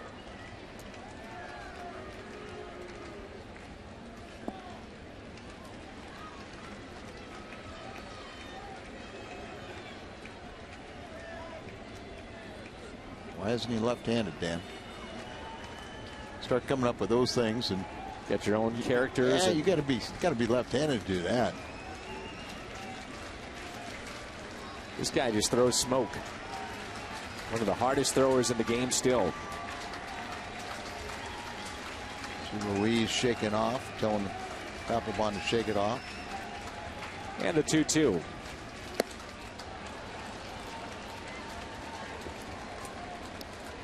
Papelbon goes to the National League East now. In the very tough American League East, and all the matchups over the years with the Yankees.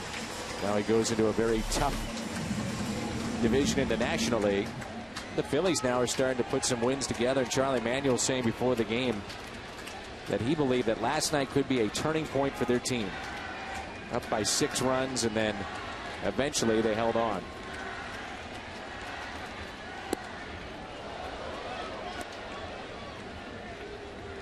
Molina, remember, had that collision with Ruiz. You wonder if that was just a little message back from Papelbon. Possibly, and just a little bit gamesmanship there. Watch Yachty take a cut so many times after he's backed off the plate. That's how Next you respond. Pitch. Yep. That's up and in.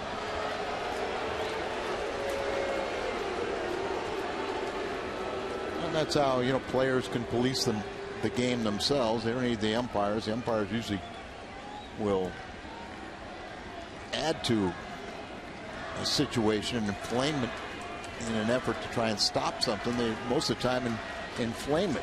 And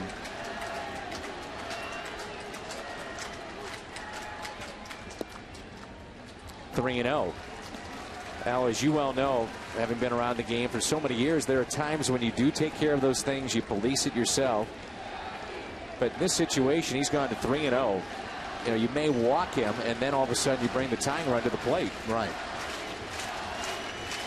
And that's a no-no. You can see Ruiz and Molina having a conversation between pitches. And maybe talking about dinner plans, or maybe like, hey, those first two were kind of in on me. Are you trying to hit me?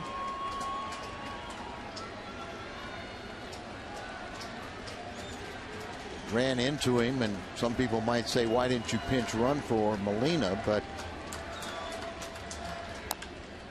little grounder left side, and this could do it. It will. Phillies win it.